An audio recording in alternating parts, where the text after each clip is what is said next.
সেই সুদূর বগুড়া থেকে নিকট কোথায়?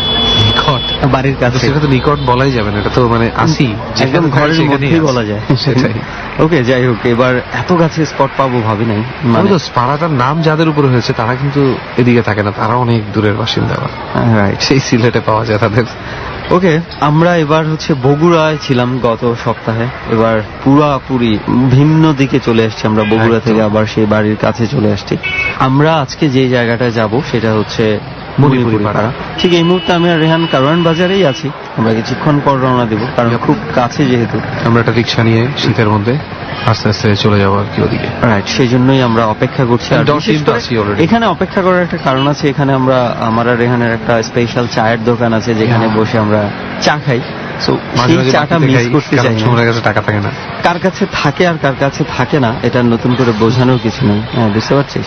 সেটাই আমি বুঝি, ওনারা বুঝে। বুঝে। তুই আমার একটা কথা বল, মণিপুরি পাড়ায় যেই বাড়িটাতে আমরা যাচ্ছি সেই বাড়িটার অবস্থানটা কিরকম? মানে বাড়িটা কি একটু আলাদা এলাকার ভেতরে থেকেও? না, এলাকার ভেতরে থেকেও যে আলাদা তা না, খুবই অর্ডিনারি একটা বাড়ি, তবে একটু ডিফারেন্স আছে। এটা খুব সম্ভবত, আমি যতটুকু তখনও পর্যন্ত আমি যাইনি, ডিটেলস যেটা পেয়েছি আমি সেখানে হচ্ছে 3 তলা না 4 তলা যেন বাড়িটা আছে। এবং এটার মধ্যেই ঘটনা। আশেপাশে মানে হয়তোবা আশেপাশে অনেকে নোটিসও করে নাই, অনেকে জানবে না, কিন্তু ওখানকার মানুষজন অনেকদিন ধরে যারা আছে তাদের কাছে ঘটনাটা নোন যে কি ঘটেছে। ঘটনাটা কি এখনই বলবো এই ভিড়ের মধ্যে তোর কাছে? মানে কি না, আমি আসলে তোর কাছে ঘটনাটা কেন জানতে চাচ্ছি জানিস? যে ঘটনাটা যদি আমরা এখন জানি তাহলে চা এক কাপ আরো বেশি খেতে পারি। বুঝতে পারছি। আপাতত ঘটনা ওখানে গিয়ে শুনবো। আপাতত চল, মানে এবার রিক্সায় উঠি, এবার সেই মণিপুরি পাড়ায় চলে যাই। আচ্ছা,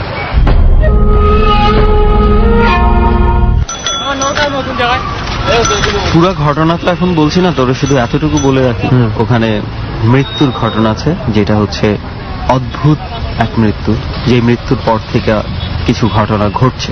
ওকে, তাহলে we are very unlucky. I mean, অন্যান্য ক্ষেত্রে হয়তো লাকি কথাটা ইউজ হইতো, আর এই ক্ষেত্রে আমি বলবো যে উই আর ভেরি আনলাকি, যে আমার কাছে 3-4টার মতন অদ্ভুত মৃত্যু, যেটা আমি অনেক আগে একবার ডরে বলেছিলাম, এমন কিছু অদ্ভুত মৃত্যুর ঘটনা আছে, যেই ঘটনাগুলো এখন পর্যন্ত পুলিশ, ডিটেকটিভ এবং ডাক্তার কেউ এক্সপ্লেন করতে পারেনি। ওকে, তাহলে আমরা চলে যাই এখন স্পটে। অনেকগুলো ঘটনা আজকে অপেক্ষা করছে। রাইট, খুব অল্প সময়ের মধ্যেই আমরা পৌঁছে যাই মণিপুরি পাড়ার সেই কাঙ্ক্ষিত বাড়িটিতে।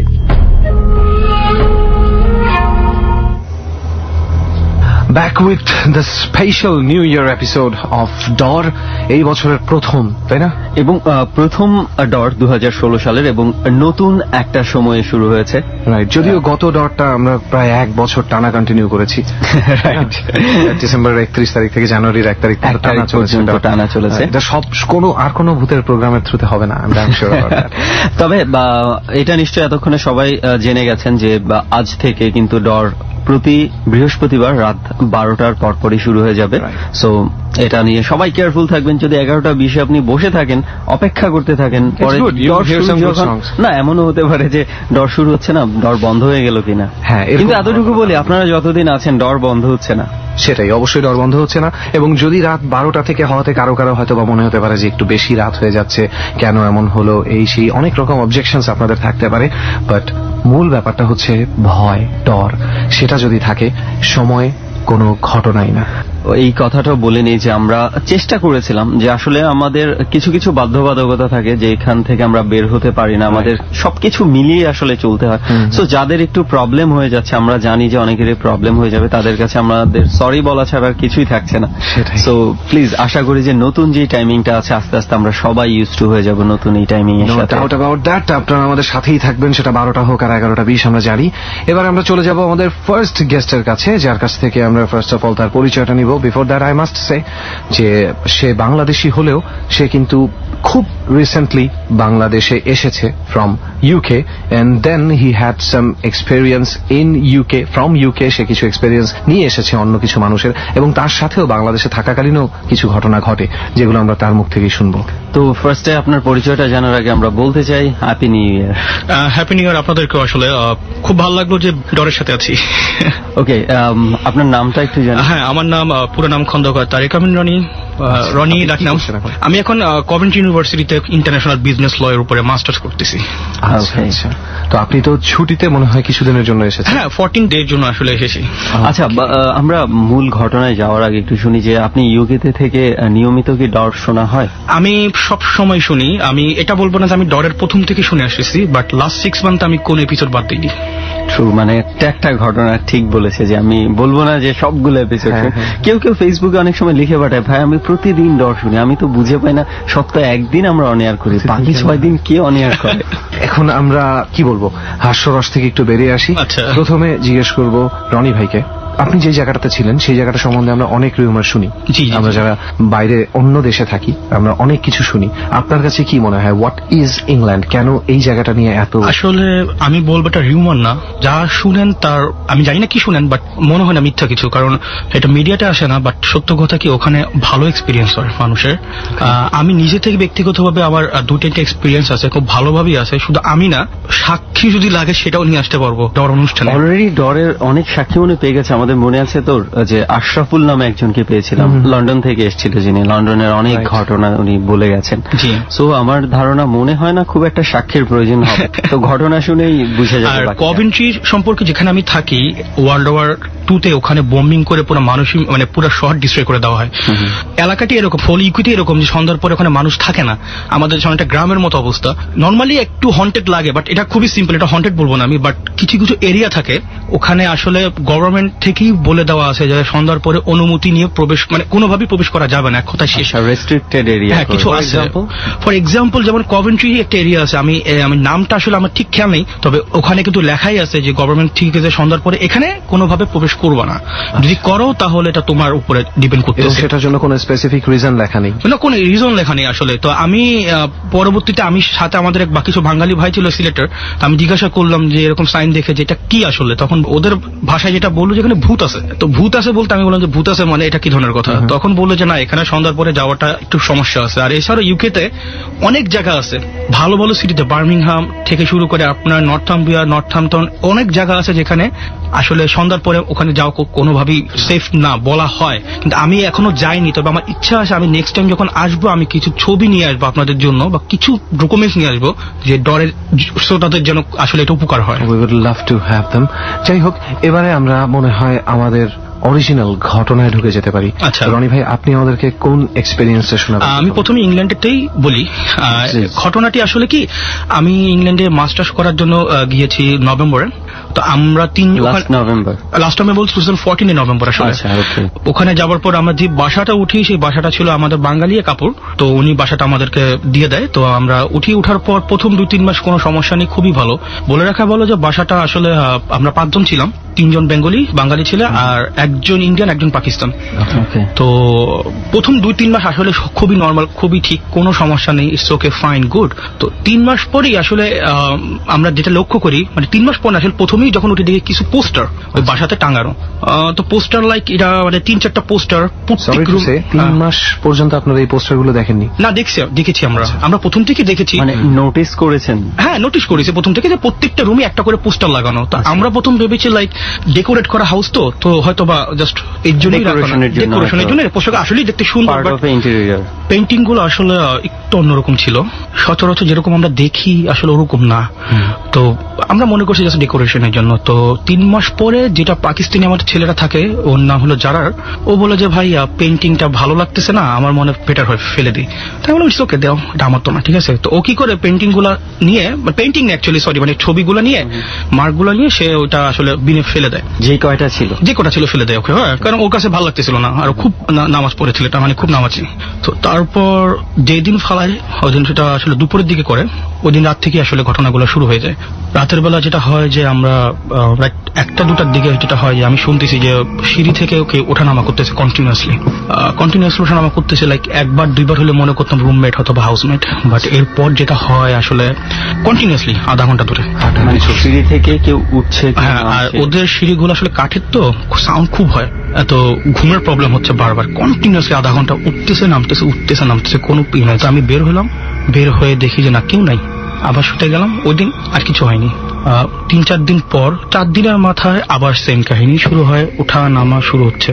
এবার আসলে বাসা থেকে আমরা সবাই একসাথে বের হই, মানে কোইন্সিডেন্টলি যেটা হয় একসাথে আমরা বের হই। সবাই এই সাউন্ডটা পাচ্ছে? হ্যাঁ, সবাই পাচ্ছে, সবাই ডিস্টার্ব হচ্ছে, সবাই ডিস্টার্ব হচ্ছে।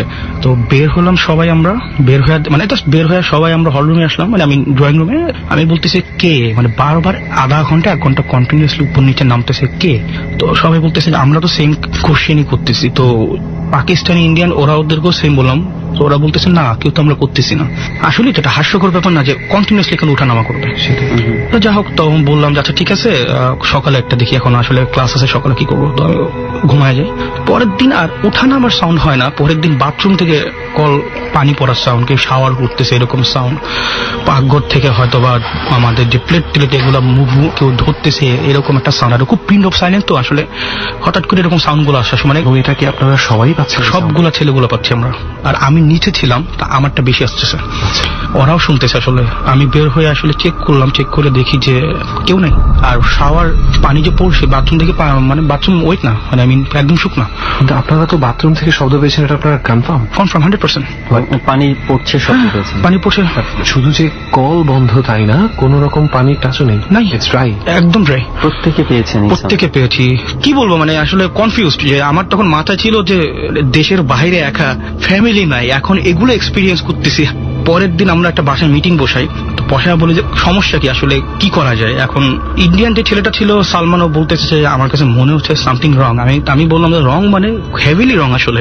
তো ঠিক আছে, বললাম যে আজকে রাতটা যাক, কালকে সকালে দেখি। আজকে রাতে আমি স্বপ্ন দেখি আমার রুমে একটা সেই সিম্পলি মানুষ, কোনো ভূত টুট কিছু না, মানুষ বলতেছে যে লাইক কি বললো বুঝলাম না, তবে এতটুকু বুঝলাম যে বলতেছে চলে যাইতে। কি ল্যাঙ্গুয়েজটা ইউজ করছে এটা আমি বলতে পারবো না। আর সে কিন্তু আমি তাকে মনে হচ্ছে নিগ্রো, মানে সে ব্ল্যাক ফেস ডিফারেন্ট, তার একটা নিগ্রো টাইপের একটা মহিলা, একটু মোটা করে বেটে 5 feet 2 1 সাইজ হবে, বাট কোনো ভূতের ফেস দেখি নাই।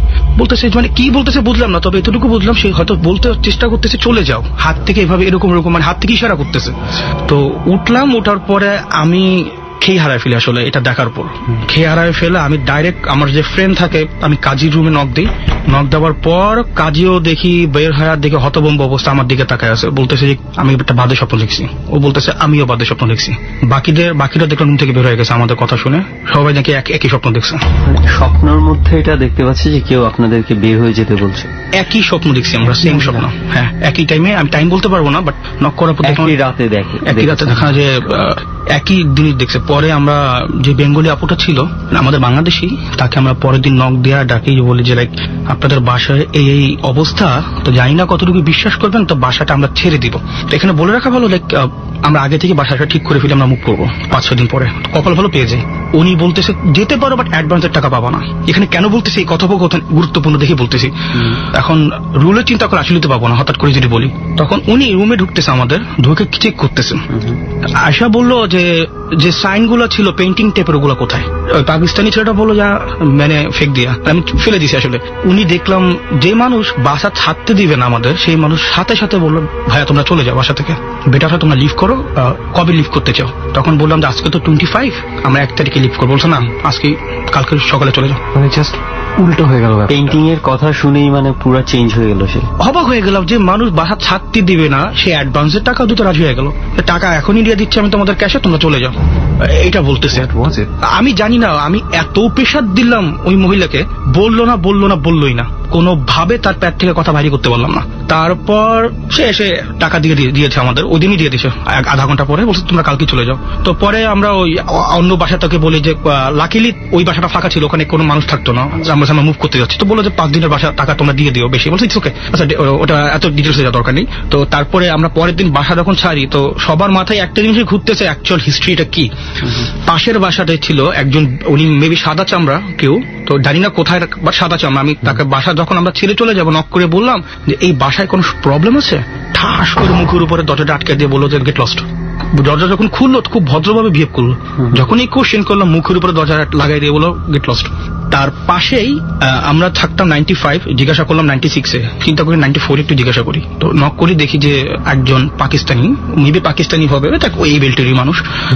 সালাম দিয়ে বললাম যে এই বাসাতে কোনো প্রবলেম আছে? একই বিহেভ পাইলাম। ঠাস করে বললো কোনো কথা বলতে যাচ্ছি না, হিন্দিতেই বললো কোনো কথা বলতে যাচ্ছি না, বেটার হয় অন্য ভাষা দেখো বলে একদম মুখের দরজা বন্ধ করে দিল। ওই দেশে কিন্তু এরকম বিহেভ ওরা কিন্তু কখনো করে না। আপনি যত বিপদে থাকেন ওই দেশে যদি একটা মানুষ আপনাকে না চিন আপনি যদি আস্ক করেন সে আপনাকে হেল্প করবেই বা একটা না একটা ওয়ে বলবেই, কিন্তু এরকম বিহেভ মানে এরকম বিহেভ ওদের কাছ থেকে আশা করি না আর কি। বাসাটা ছেড়ে দিলাম। তবে আমি অ্যাকচুয়ালি যতটুকু আমার এইসব ব্যাপারে একটু ইন্টারেস্ট আগে থেকেই আছে, আমার কাছে মনে হয়েছে যে আমি ধারণার উপরে বলতেছি, আমি কোনো প্রমাণ নিয়ে বলতে পারবো না, আমার কাছে মনে হয়েছে যে ওই বাসা ব্ল্যাক ম্যাজিক হতে হবে। আমার কাছে মনে হয়েছে। আপনার এটাই মনে হওয়ার কারণ কি? ওই সাইনগুলা এক্স্যাক্টলি ওই সাইনগুলো দেখতে পারলে আমাদের জন্য খুবই ভালো হতো অ্যাকচুয়ালি। আমার কেন জানি মনে হয়েছে প্রথমবার যখন মহিলাটা ছবিটা সরিয়ে ফেলার পরে ওই রিয়াকশনটা দেয় না, তখন আমার কাছে মনে হয়েছে those were actually some kind of protective charms. কোন রকম ভাবে ওইটা দিয়েই কিছু একটাকে সেফ রাখা হতো। এবং যেহেতু এই ছেলেগুলোই এই প্রোটেক্টিভ চার্মটাকে সরিয়ে দিয়েছে, ওদের উপরেই বিপদ সবচেয়ে বেশি আসবে, যেই কারণে বাড়িওয়ালি একেবারেই চাচ্ছিলেন না যে এরা এখানে থাকুক। এরপরে কি আর কোনো কিছু রিভিল করতে পেরেছিলেন যে আসলে ঘটনাটা কি ছিল? ঘটনা ওই বাসাটা ছিল হাটলিপুল রোডে ছিল। তো আপনারা গুগলে সার্চ মারলে কিন্তু বাসার একদম ম্যাপটপ সহ বলে দিতে পারবে এই বাসা নামে। আমি নতুন বাসায় যখন আসি তখন ওটার মালিককে আমি জিজ্ঞাসা করি যে ওই বাসাতে কি কোনো প্রবলেম আছে? বলছে ওই বাসা তোমাদের ভাড়া দিছে কে? আমি বললাম যে এরকম এক আপু ছিল ভাড়া দিয়েছে, তো ওই বাসায় তো প্রবলেম আছে। কি প্রবলেম? তো বললো যে ওই বাসাতে সাম কাইন্ড অফ কি প্রবলেম বলতে পারবো না, প্রবলেম আছে। আমিও শুনছি বাসা সম্পর্কে প্রবলেম। আমি যত মানুষকে জিজ্ঞাসা করছি সবাই একটা কথাই বলে প্রবলেম আছে, কিন্তু কি প্রবলেম আছে সেটা হয়তো এরা যায় আর না হলে আসলেই জানে না, বলতে চায় না কেউ।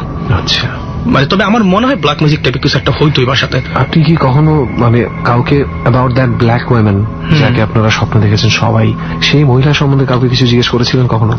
আমি জিজ্ঞাসা করেছি, বাট কে কিছু বলতে পারে না। আসলে কালো মহিলাকে দেখেছি সবাই, আমরাই দেখলাম এটা কি ধরনের হইতে পারে, কারণ এটা আসলে একই মানুষকে একই টাইমে একই রাতে সবাই চারজনই ড্রিম দেখলাম। এটা তো মানে শুধু ড্রিম হইতে পারে। মানে হচ্ছে যে ওই বাড়িটার বিষয়টা আপনাদের কাছে এখনো মিস্ট্রি। ওকে, এরপরে কি আর কোনো খোঁজ পেয়েছেন যে আপনাদের পরে অন্য কেউ উঠেছে কিনা, ভাড়া দিয়েছে কিনা এই বাড়িটাতে? হ্যাঁ, আমি খোঁজ নিয়েছি, না কেউ উঠেছে, খালি ছিল। Okay, I guess that was the first experience you had. হ্যাঁ, এটাই প্রথম। Well, রনি ভাই, এটা তো শুনলাম ইউকের ঘটনা। ইউকেতে কি এরকম আর কিছু আপনার সাথে ঘটেছে?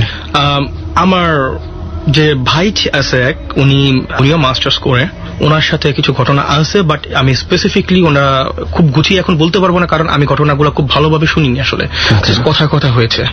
তো আমি আশা করবো ভবিষ্যতে যদি আসি ইনশাল্লাহ আমি নিয়ে আসবো। Why not? So let's get back into Bangladesh. বাংলাদেশে আপনার মনে হয় একটা এক্সপেরিয়েন্স আছে, রাইট? জি। এটা কি এবার এসেই হয়েছে? না, 2011-তে। ওকে, তাহলে আমরা এবার এই এক্সপেরিয়েন্সটা একটু শুনি। এটা আমি আগে বলে দিই, পার্বত্য চট্টগ্রাম এরিয়ার স্পেসিফিক জেলার নামটা বলবো না, ভেরি প্রোটেক্টিভ এরিয়া। আচ্ছা, ওখানে থাকতে হলে পারমিশন লাগে।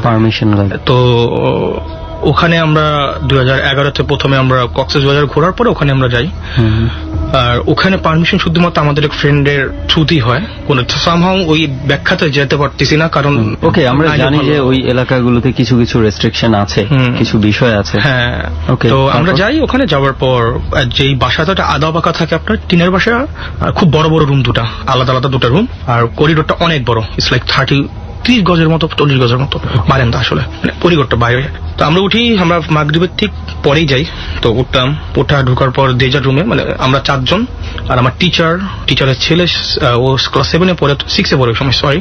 আমরা রুমে থাকলাম। তো থাকার পর প্রথম আধা ঘন্টা 1 ঘন্টা ঠিকই ছিল। এখানে বলে রাখা ভালো, লাইক একটা ঘড়ি ছিল আমাদের রুমে, ঘড়িটা নষ্ট, মানে কাজ করে না। টাইমটা ছিল 7 o'clock সন্ধ্যা।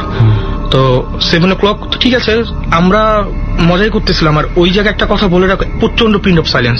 যদি আমি এখান থেকে একটা শব্দ করি বা কাশি দিই, এটা 100 ফুট দূর পর্যন্ত ইকো করে চলে যাবে, এতটাই সাইলেন্স। তো আমরা রুমে ঢোকার পর সবই ঠিক ছিল। তো ছবি তখন iPhone 2 বের হয়ে যাবে তখন ওই সময়টায়। তো শাওন ভাই যে ছিল উনি ছবি তুললো, আমরা 5 জন বিছানার উপর বসে আছি, তো ছবি তুললো। তো ছবি তোলার পর ছবিটা তোলার পর সে আসলে চোখ বড় বড় করে স্ক্রিনের দিকে তাকায় আছে তার। আমি জিজ্ঞাসা করি যে কি হয়েছে, আপনি এভাবে ছবির দিকে তাকায় আছেন? বলতে যে কিছু একটা উঠছে। আমরা সবাই দেখি যেটা, যে আমরা বিছানাতে 5 জন বসে আছি, মাথার উপরে টিউবলাইট, আর আমাদের মাথার ডিস্টেন্স প্রায় 2 ফুট। ওইটার মাঝখানে একটা মুখটার ব্লাড নাই মুখে কোনো, চামড়াটা নাই, কোনো ভয়ঙ্কর ফেস না, গলা পর্যন্ত, এটা জাস্ট মুখ, স্পষ্ট একটা মানুষের মুখ, কোনো শ্যাডো না। নারী মুখ না পুরুষ? পুরুষ। এবং সেটা ছবিতে আসলো খুব ভালোভাবে আসছে, খুব crystal clear. Do you have that picture? আমার পিকচার আমাদের প্রত্যেকটা মানুষের কাছে ছিল, ইভেন আমাদের স্যার ওনার কাছেও ছিল, পিকচারটা আমরা রাখতে পারি নাই। যার কাছে পিকচারটা ছিল সেই প্রবলেমে বসতে ঢাকায় এসে। সবার কাছে পিকচারটা ছিল, আপনার কাছেও ছিল? আপনি বিপদে পড়েছিলেন? বিপদে পড়েছি। কিরকম বিপদটা ছিল? মানে শান্তিতে থাকতে পারতাম না আসলে কেউ। আমরা যেখানেই যাইতাম আমাদের মনে হতো কেউ ফলো করতেছে। আর আমাদের টিচার, সে তার ডেন্টিস্টকে ছবিটা দেখায়, ওই দিন রাতে সে গাড়ি অ্যাক্সিডেন্ট করে, এবং সে বলে আমি যখন অ্যাক্সিডেন্ট করি তার ঠিক আগ মুহূর্তে আমি দেখি ওই মুখটা আমার গাড়ির সামনে থেকে চলে যায়। হ্যাঁ, আমি নিজের চোখে দেখেন। আমার স্যার সে ইউকে ইউএসএ তে সিটিজেনশিপ পাওয়া মানুষ, ব্যারিস্টার, সে নবাব সলিমুল্লাহর নাতি। এরকম একটা মানুষ মানে আমাকে এসে মিথ্যা বলবে, আমি কখনোই কল্পনা করতে পারি না। কারণ মানুষ অ্যাকচুয়ালি বিশ্বাস করতে চায় না ঘটনাগুলো, যখন শুনে। আমি এক্সপিরিয়েন্স করছি তো আমি জানি। তো যাই হোক, তো ওইটা দেখার পরে আসলে আমি সবসময় নেগেটিভ চিন্তা আগে করি। আমি বলি যে ছবি আপনি এডিট করছেন কোন না কোনো সামহাও। আচ্ছা। তো উনি বলতেছে ভাই তোমার সামনে ছবিটা তুললাম 5 সেকেন্ডে কি এডিট করবো, কোনোভাবে পসিবল না, আমি এডিট করি নাই। আমি মোবাইল অনেক ঘাটাঘাটি করছি, তার আমি এডিট করার সেরকম ভাবে এই ছবি এডিট করার additional software for like that? Software আছে, বাট এই মুখ এডিট যে করবে কিছু না কিছু একটা ওই সফটওয়্যার থেকে আনবো, এরকম কিছু পাইনি আমি। ওকে, যাই হোক, তারপরও ভয় তো পাইছি, বাট মাথার ভিতরে একটা এরকম ছিল না না না না এরকম কিছু না, ইটস ওকে। তারপরে ঘড়ির দিকে তাকাই, ঘড়ি ছিল 7টার সময় নষ্ট, এখন দেখি 6টা বাজে। হ্যাঁ, ওই ঘড়ি কিন্তু নষ্ট। ওই ঘড়িতে আমরা যখন রুমে এন্ট্রি করে দেখি 7টা বাজে, ওই টেস্ট অফ হয়ে আছে, এখন দেখি 6টা বাজে। মানে কমে গেছে সময়। ইউ সি, মিস্ট্রিটা কিন্তু এখানেই। সাপোজ আমি ধরলাম যে ঘড়িটা নষ্ট, ওনারা ভেবেছে আসলে নষ্ট নয়, সেক্ষেত্রে কিন্তু টাইম আগানোর কথা। এটাই আমি দেখতে পারতো সে। ওটাই, সেটাই আমি বলছিলাম যে হয়তো 8টা বাজার পসিবিলিটি ছিল, হয়তো আপনারা বোঝেন নাই, ঘড়ি ঠিকই আছে। বাই এনি চান্স আপনারা যে ছবিটা তুলেছিলেন সেই ছবিটা থেকে ঘড়িটা এসেছিল? না, ওই ছবিতে ঘড়ি ছিল না, কারণ রুমের অপোজিট সাইডে বিছানা ছিল, ওটার উপরে বসেছিলাম। সেখানে টাইমটা দেখতে পারলে খুব ভালো হতো। হ্যাঁ, ওইটাই তো, সামনে আগাবে টাইম, পিছনে যাবেন। 7টা থেকে 6টা দেখছি। তো আমি বললাম যে ঘড়ির টাইম কে চেঞ্জ করছে, নিশ্চয়ই যায় তোমরা কেউ চেঞ্জ করছো ঘড়ির টাইম। তখন বলতেছে সবাই আসলে সবাইকে দেখতেছি, কেউ তো চেঞ্জ করলে একটা ছোট্ট রুমে দেখবো আমরা। তো এইভাবেই ব্যাখ্যা দেওয়ার চেষ্টা করতাম যে মানে আমি এইভাবেই ধরতাম যে কেউ না কেউ শয়তানি করছে। আসলে স্যারও ওই রুমে ছিল উপস্থিত, কিভাবে সম্ভব? আচ্ছা, যাই হোক, তো স্যার আমাদের বললো যে একটা কাজ করো, সবাই কি পবিত্র অবস্থায় আসো? বললাম যে না স্যার, আমি চুল কাটাইছিলাম কক্সবাজারে। বলছে যে আমি তারপর বাসে উঠে যাই, গোসলটা করার টাইম পাইনি আসলে। বলে যে বেটার হয় যে আমরা সবাই একটু গোসল টোসল করে পাক পবিত্র হই, বেটার হয়। তো উনি বলেছে ঠিক আছে। তো উনি ওনার ছেলেকে নিয়ে রুমে চলে যায়। আমি প্রথমে গোসল করতে যাই, রুম দরজা লাগানোর মতো সাহসটা ছিল না, দরজা চাপায় রাখি। আমার পরে আমার ফ্রেন্ড যায় একটা, নার্সরুম যখন যায়, নার্সরুম দরজা আমার মতো করে চাপায় থাকে। তো হঠাৎ করেই মনে হলো দরজাটার একটু লাথি মারলে দরজাটা যে দেওয়ালের সাথে বাড়ি খাইলো 3-4 বার। এত জোরে লাথিটা মারা হয়, মানে ইটস লাইক বাম্প করলো। নার্সরুম আমি জানি না অনেকের কথাটা কিরকম লাগবে, সে কিন্তু জামা কাপড় ছাড়া ওই বাথরুম থেকে বের হয়ে আসে, ভয়, কি পরিমাণ ভয় পাইছে।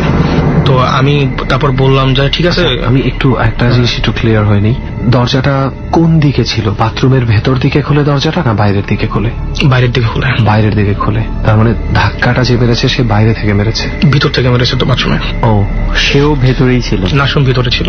ও শিট, আমি এটাই চিন্তা করতেছিলাম যে সে শব্দটা পেয়ে টের পেয়েছে, কিন্তু সে যখন থেকে বাথরুমে, আপনি যখন থেকে বাথরুমে, there was something in there। আমি কিছু ফিল করি না, সত্য কথা যেটা। লাকি, ওকে, কারণ আমি যতক্ষণ গোসল করতেছিলাম কথা বলতেছিলাম সবার সাথে, কথা বলতেছিল না। মানে ভয়। দরজাটা কোন দিকে ছিল? বাথরুমের ভেতর দিকে খোলে দরজাটা না বাইরের দিকে খোলে? বাইরের দিকে খোলে। তার মানে ধাক্কাটা যে মেরেছে সে বাইরে থেকে মেরেছে, ভিতর থেকে মেরেছে তো বাথরুমে। ও, সেও ভেতরেই ছিল? নার্সরুম ভিতরে ছিল। ও শিট, আমি এটাই চিন্তা করতেছিলাম যে সে শব্দটা পেয়ে টের পেয়েছে, কিন্তু সে যখন থেকে বাথরুমে, আপনি যখন থেকে বাথরুমে, there was something in there। আমি কিছু ফিল করি না, সত্য কথা যেটা। লাকি, ওকে, কারণ আমি যতক্ষণ গোসল করতেছিলাম কথা বলতেছিলাম সবার সাথে, কথা বলতেছিল না। এখন আমি ধরছি যেটা সত্য কথা ভাই, যে আমি বলতেছি তুমি ইচ্ছে করে লাথি মারছো। ও বলতেছে যে তোর কি মনে হচ্ছে যে আমি এই অবস্থাতে বাথরুম থেকে বেরোবো? ইম্পসিবল, সেটাই। তারপর স্যার আমাদের রুমে আসে তার ছেলেকে নিয়ে, বলে যে আমি গোসল করতে গিয়েছিলাম, আমার ছেলে বিছানার উপর ছিল, পাশের রুমে তারা ছিল। হঠাৎ করে আমার ছেলে চিল্লা ওঠে, তো আমি বের হয়ে দেখি যে ও ফ্লোরে পড়ে আছে। ও একটু বাংলা কম পারে, বলেছে ড্যাডি সামওয়ান কিক মি। না না না, স্যার বাথরুমে ছিল, ওনার ছেলে বিছানা ছিল। তো দেখি তার পা লাল হয়ে আছে, মানে পার হাঁটুতে মানে পড়ছে, উপর হয়ে পড়ছে। তো বলতেছে যে মনে হলো কি আমাকে ধাক্কা মারছে, ছোট ছেলে, পা লাল হয়ে আছে হাঁটুতে। তো স্যার বললো যে আমি গোসলটা শেষ করতে পারি না, একজন আসো। তো শান্ত গেল রুমে, আমরা 3 জন, নাশরুম বের হয়ে গেল। এবার গোসলে গেল শাওন ভাই, যে ছবি তুলে আসলে। তো সে একটু বড়াই করেই বললো যে তোমরা এত ভয় পাও কেন, ভয় পাইলে ওরা আরো তোমাকে ক্ষতি করবে। তা আমি দরজা আটকে গোসল করবো, দেখি কি হয়, এটা বলে সে দরজা আটকে দেয়। ওখানে বলে রাখা ভালো, এখন ঘড়িতে দেখি 8টা বাজে। ঘড়িতে তখন দেখছেন যে 8টা বাজে? হ্যাঁ 8টা বাজে। মানে টাইম ইজ চেঞ্জিং, 6টা থেকে এখন ডিরেক্ট 8টায় চলে গেছে। সে গোসল করতেছে, তা আমরা টিভি দেখতেছি বসে বসে, মানে ভয় যেন না পাই কোনোভাবে।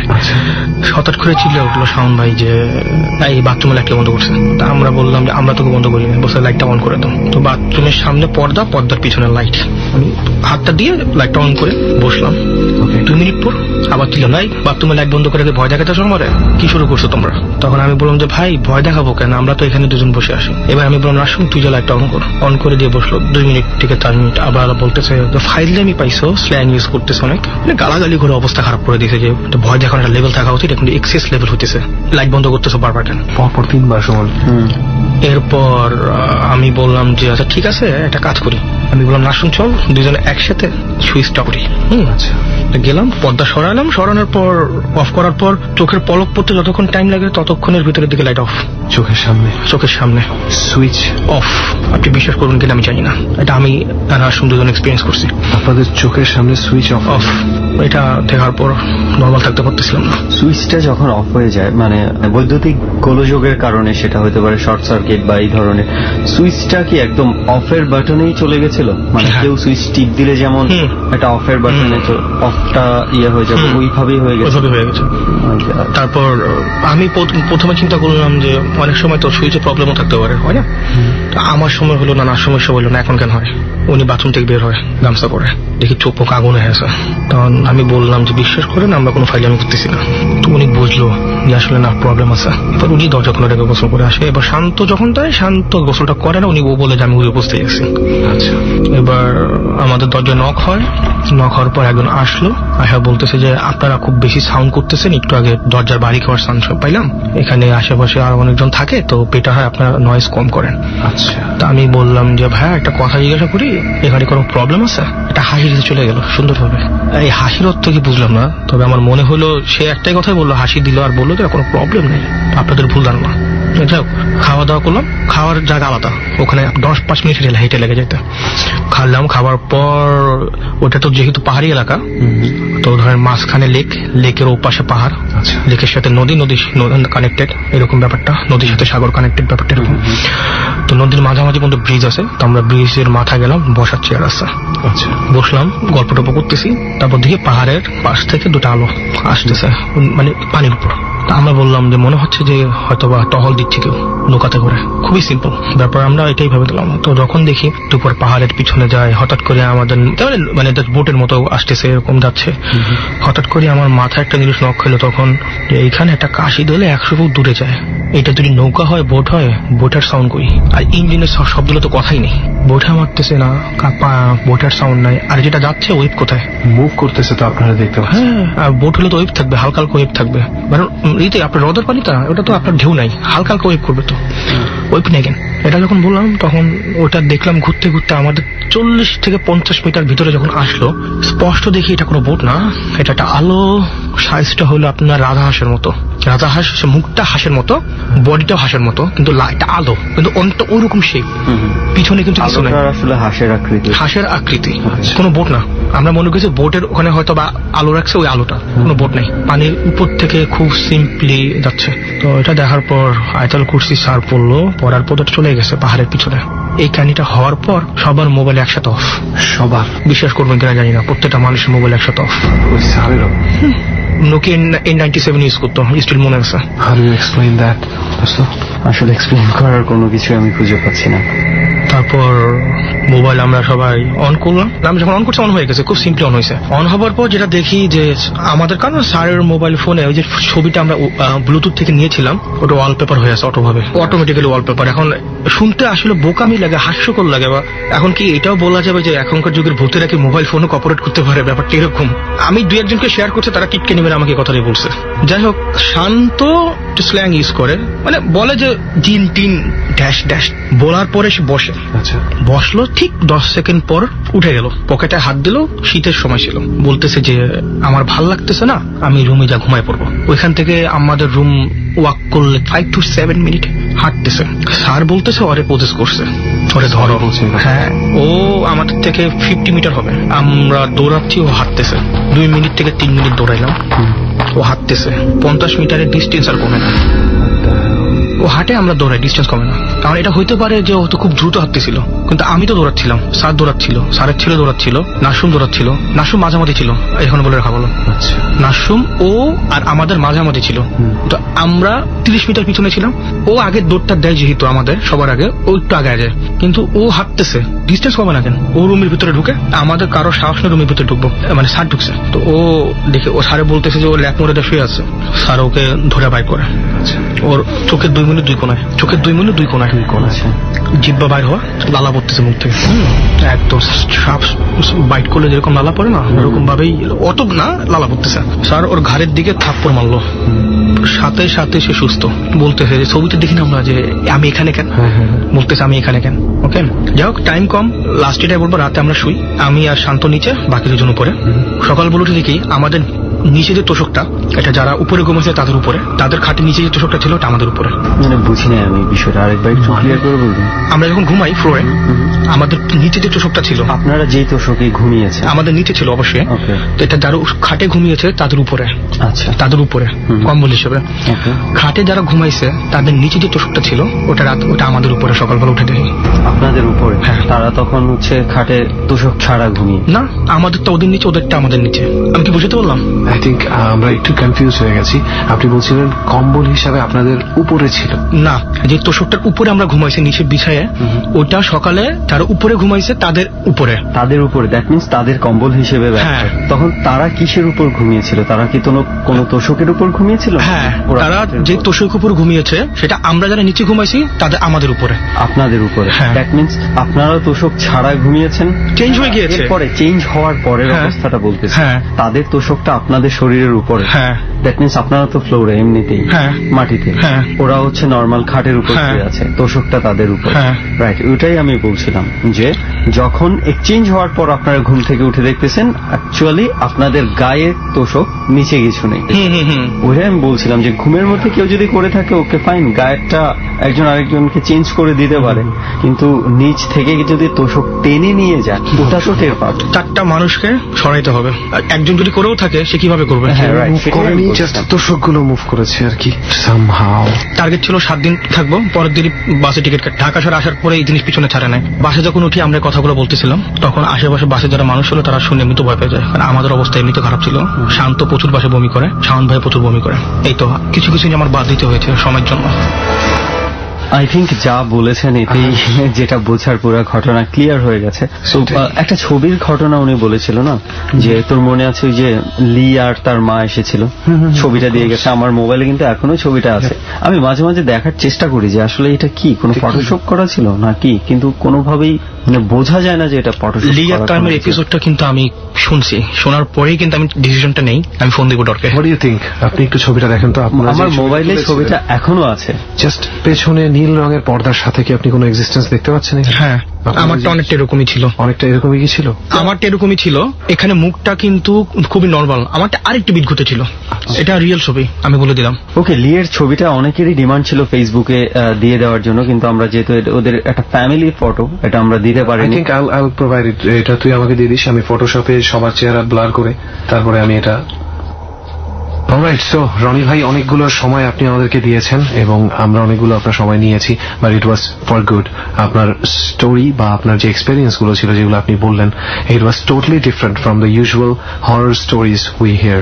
সেই কারণে আমাদের কাছে অনেক বেশি ভালো লাগলো এবং আমরা আশা করি না আপনার সাথে এমন ঘটনা ঘটুক, বাট যদি ঘটে তাহলে dot team is always there to support. আমি ডট টিমের সাথে যতদিন জীবিত আছি।